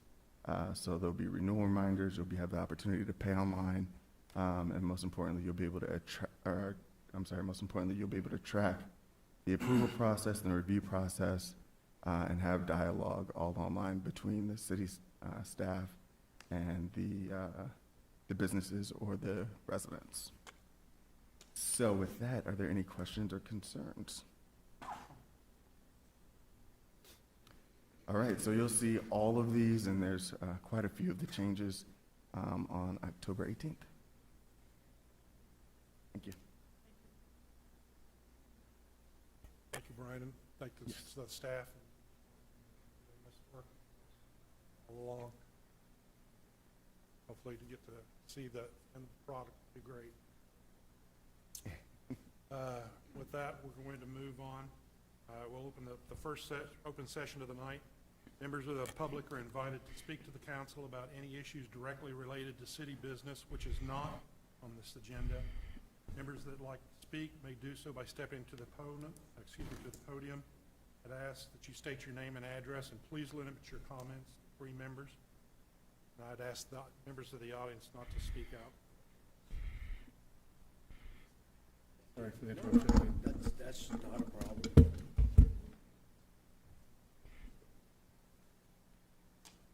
Well, I would guess that probably Brian's coming back. I wasn't going to speak about John tonight, but Ann, you made me think a little bit about my friend, John Jenkins. I met John back in the 80s when I was going to school at UMA when it was over at the old Sacred Heart School. John was a friend. He was a mentor. And later on, he became my Masonic brother. He joined my lodge. And I was very proud to have him in there because he was a wonderful friend. But there is one thing that I don't want anybody to forget about John Jenkins. He had one of the biggest hearts that anyone has ever had.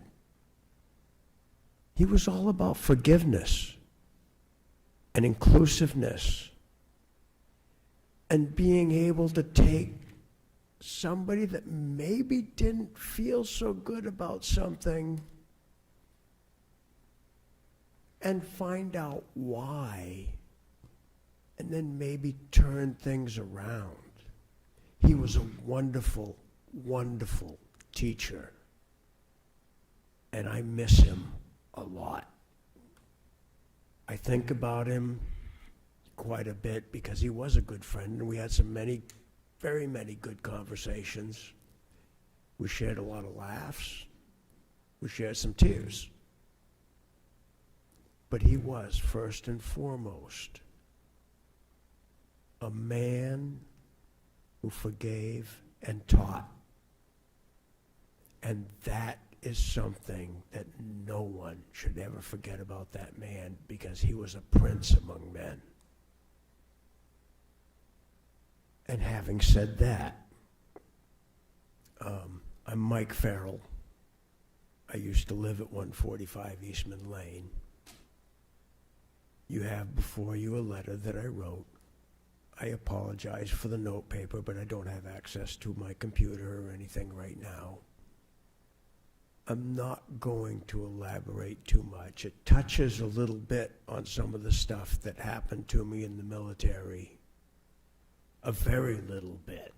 I did 8.5 years. And that stuff that happened, I buried for a long time. And it's come back very hard to haunt me. And it's made the last few years very difficult for me.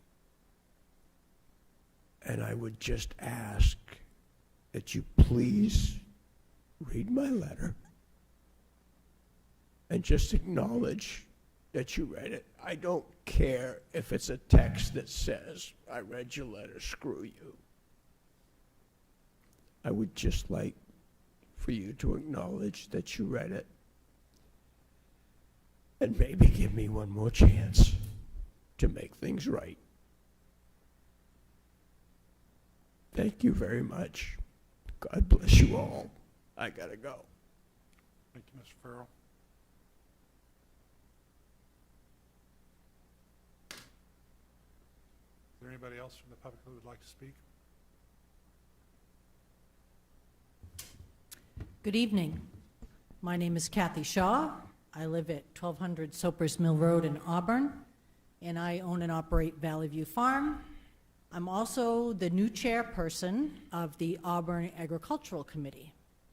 And I'd like to chat with you just a little bit this evening about some of the progress that this committee is making, being formed just over a year ago.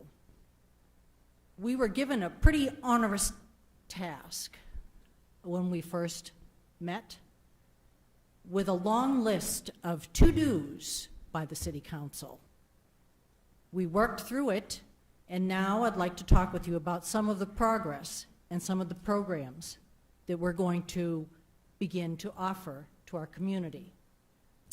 It's important for me, when we're talking about agriculture, forestry, and resource conservation, to think about education.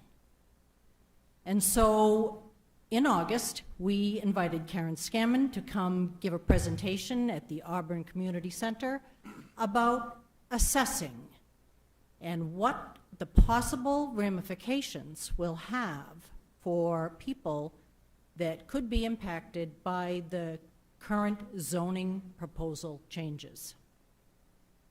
This month, we're going to meet with one of the employees from the City of Auburn to talk about grants and funding. We would like to establish some low-interest loans for farmers, beginning farmers, and possibly new residents that would be interested in doing something with agriculture, forestry, and resource conservation. I have scheduled an opportunity, I'm hoping, with Maine Farmland Trust to begin conversations with them about ways that people can protect their land through conservation easements, through agricultural easements, and forestry management easements. I would like to schedule an open farm day in Auburn, north and south, so that our city councilors and our potential new councilors can take a look at what is going on in some of these large forested, agricultural, and conservation areas in Auburn. So we have a lot on our plate. the future is bright, and I do see this group working well together to create a new opportunity for preservation, agriculture in all different forms, and forestry. It's limitless, and I would encourage everybody to send me any information or ideas they may have. We'll have a lot to share with folks. Thank you. Very much, Michelle. Is there anybody else from the audience that would like to speak at this time? If not, I'll close the first open session of the evening, and we will move on to unfinished business, which there is none. Made it easy. And then we'll move on to new business. Moving on to new business, the first order tonight is Order 106-092-02021, approving the comprehensive plan updates on the food and agricultural chapter. This is a public hearing. Do I have a motion? So, second. Tanya and Belinda Gary. Yep. I will open up the hearing to the public. Is there any member of the public that would like to speak so? If so, step up to the podium and state your name and address and your comments to 3 minutes. Seeing nobody coming up, I will bring this back to the council. Is there any debate from the council? I have nothing from that. I can edit it really easy. I would now ask for a roll call vote.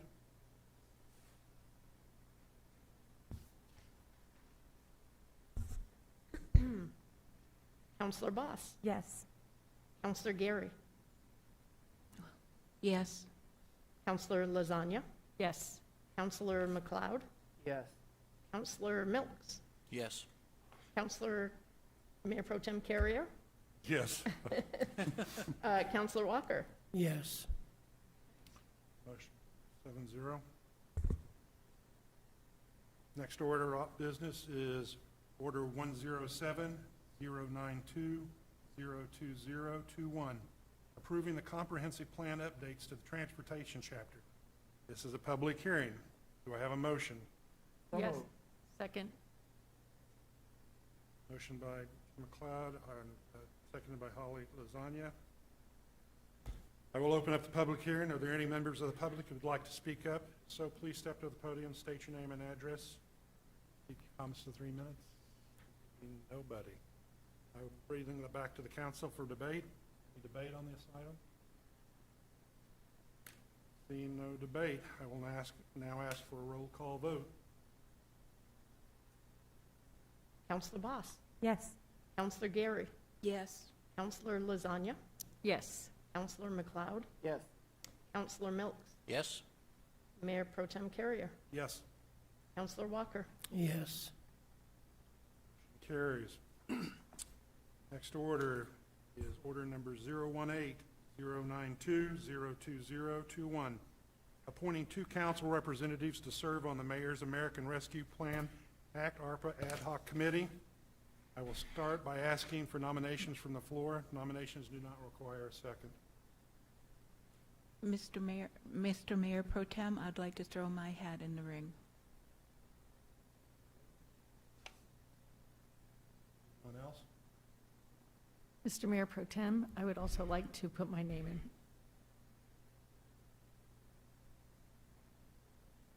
Any other motions from the floor? Seeing none, I will close the nomination period and we will vote on the nominees in order that they were nominated. Please just vote in favor of the 2 candidates you would like to serve on the ad hoc committee. Really easy. I would like to just go ahead and make a motion. We can take a motion to appoint both. If there have been more than 2, we wouldn't need to, but just to make it a motion from somebody to appoint. Mayor 2. Pro Tem, I'd Motion like to to make a appoint. motion to approve Counselor Gary and Counselor Lasagna for these positions. Second.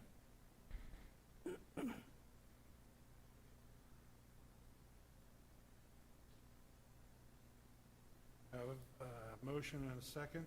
I will open up from the comment from the public. If there's any comment, please step to the podium and keep your comments to 3 minutes. Seeing none, back to the council for debate. Seeing nobody, I will ask for the Roll call vote. Okay. Counselor Boss? Yes. Counselor Gary? Yes. Counselor Lasagna? Yes. Counselor McLeod? Yes. Counselor Milks? Yes. Mayor Pro Tem Carrier? Yes. Counselor Walker? Yes. Carries 7-0. Moving on, next order of business is order 109-092-020221. Probably two. And that is to accept the Soccer Maine donation agreement for use for the futsal court in Chestnut Street Gully Park as recommended by staff. Do I have a motion? So moved. Second.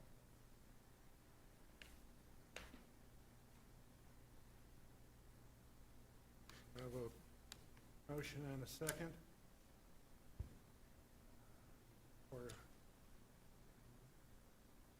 Mr. Pro Tem, if I could, just the agreement that you see in the packet that has been reviewed by city attorney and edits have been made, and both parties agree to the language that you see in front of you. So we will. No. All right.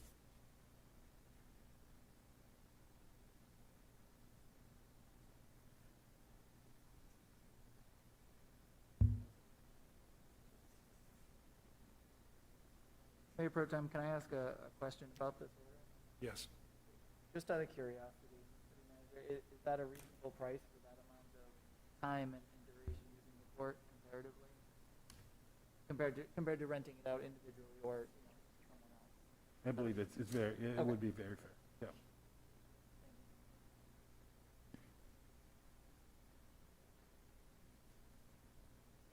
By show of hands. We can just go. Yeah, that's what I'm saying.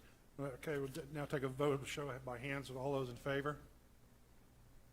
Opposed, none, carries 7-0.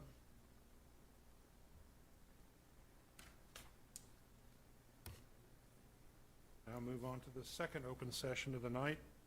Members of the public are invited to speak to the council about issues directly related to city business that do not appear on the agenda.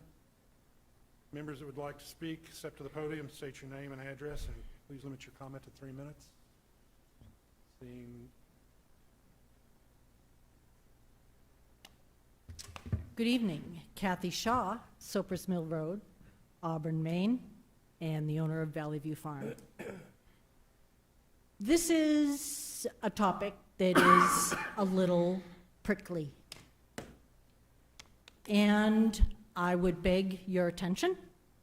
And if our mayor was here, I would be saying exactly the same thing that I'm going to be saying tonight. My husband received a text message late last week that referenced me.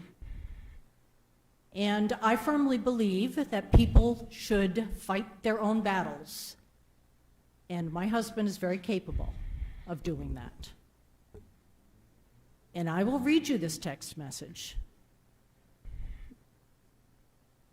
My issue is that this calls into question my character, my honesty, my integrity.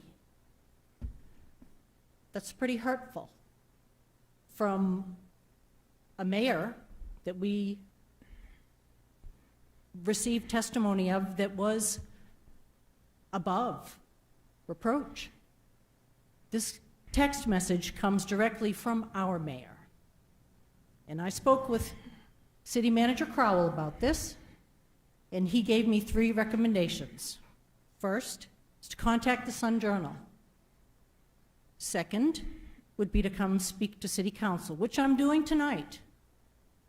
And the third would be to block any further communication.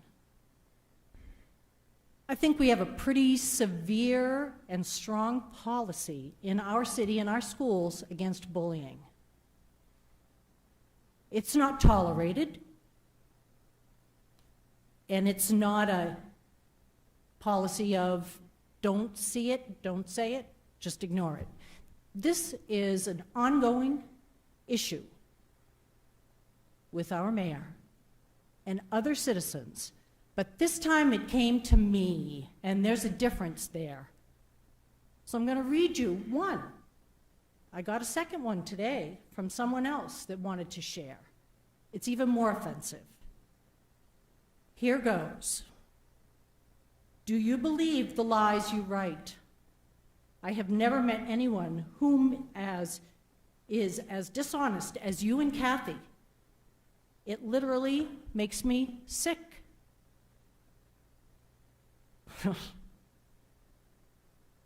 I've done, I think, a lot of wonderful things for the city. I'm not tooting my own horn. We all do the best that we can for this city.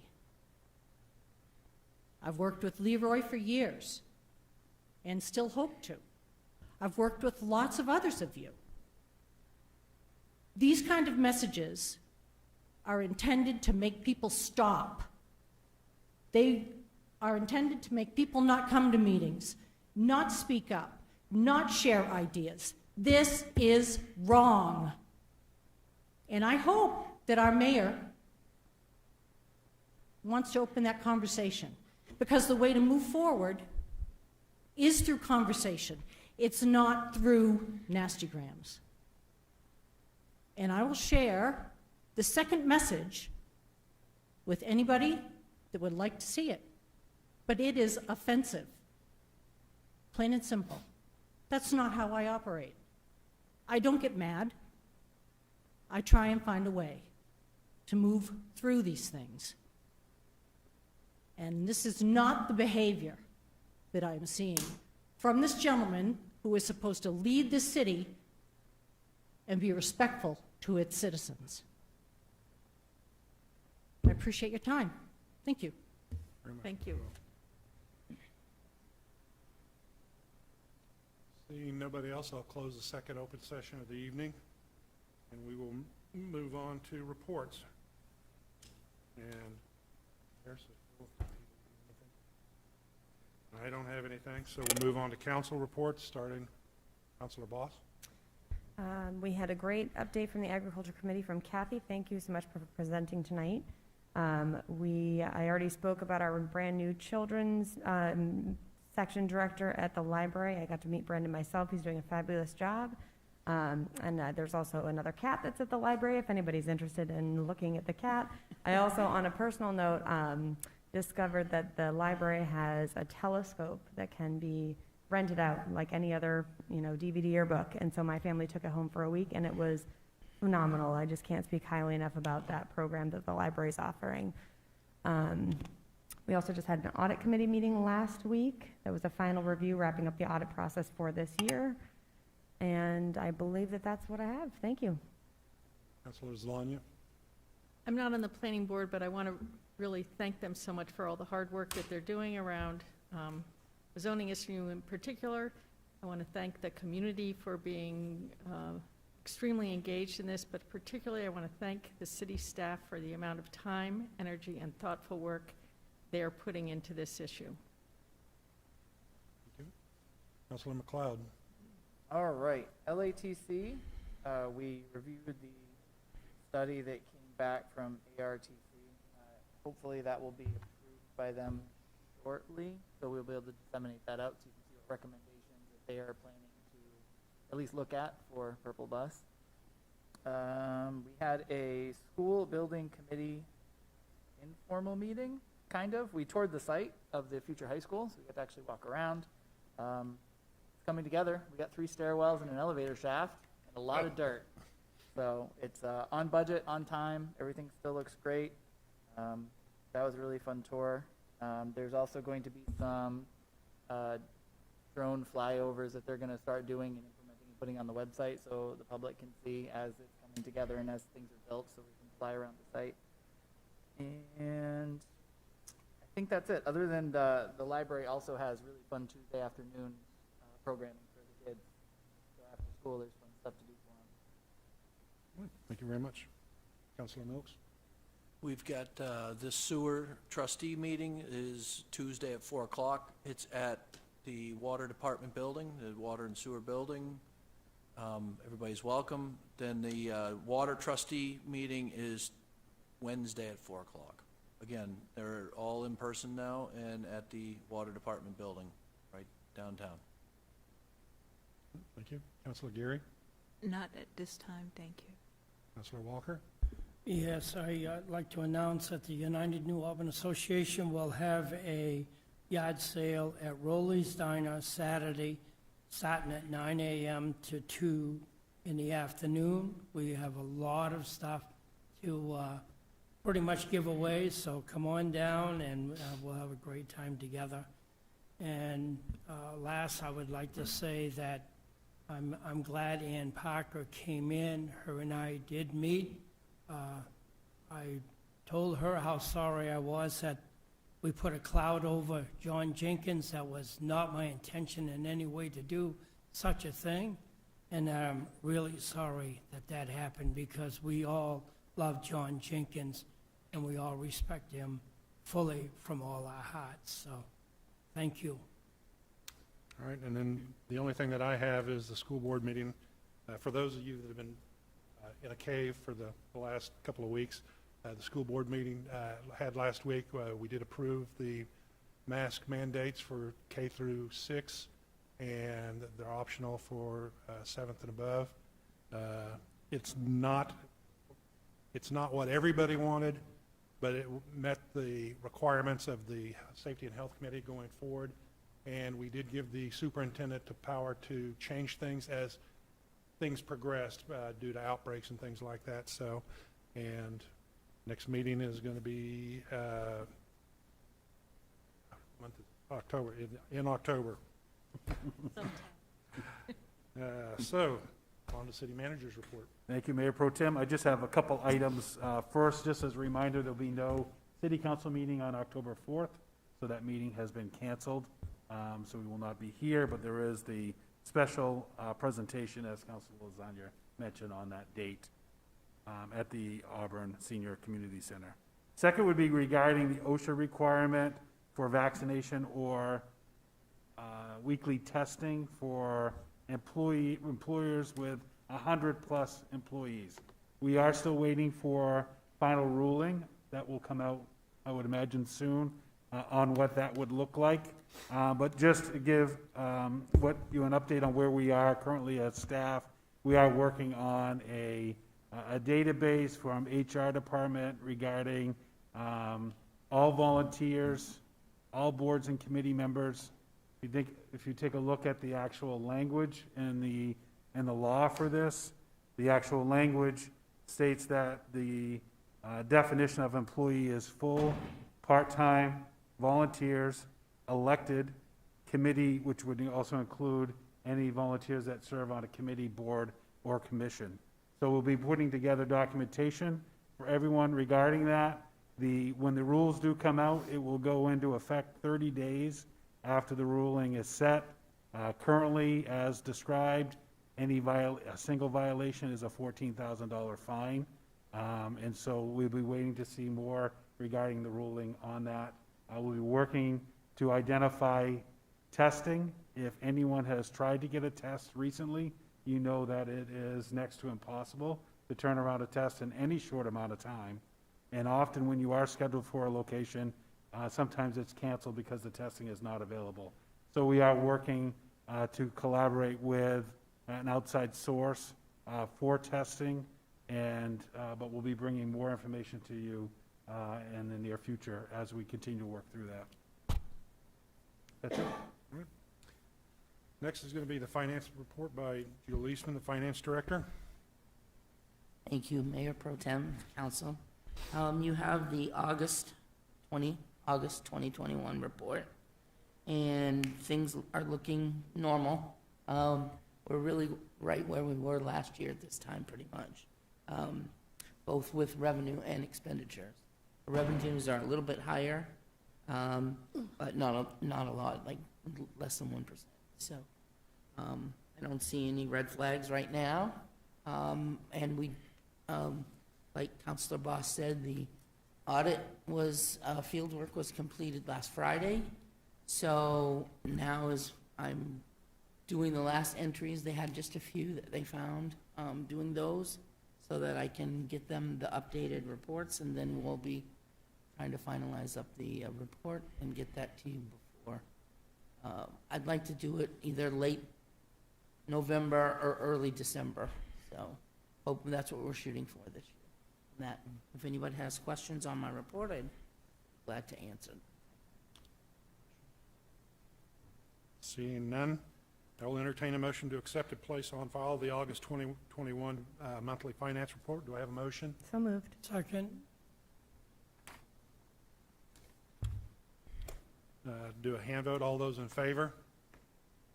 All opposed? Motion carries 7-0.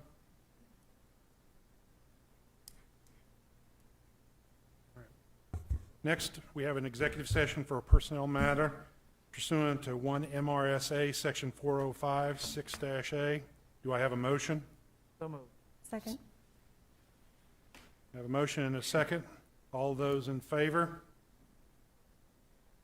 Carries unanimously. We will be moving into executive session. The time is 8:03.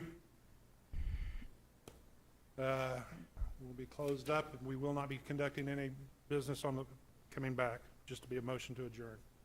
Thank you very much for attending this evening.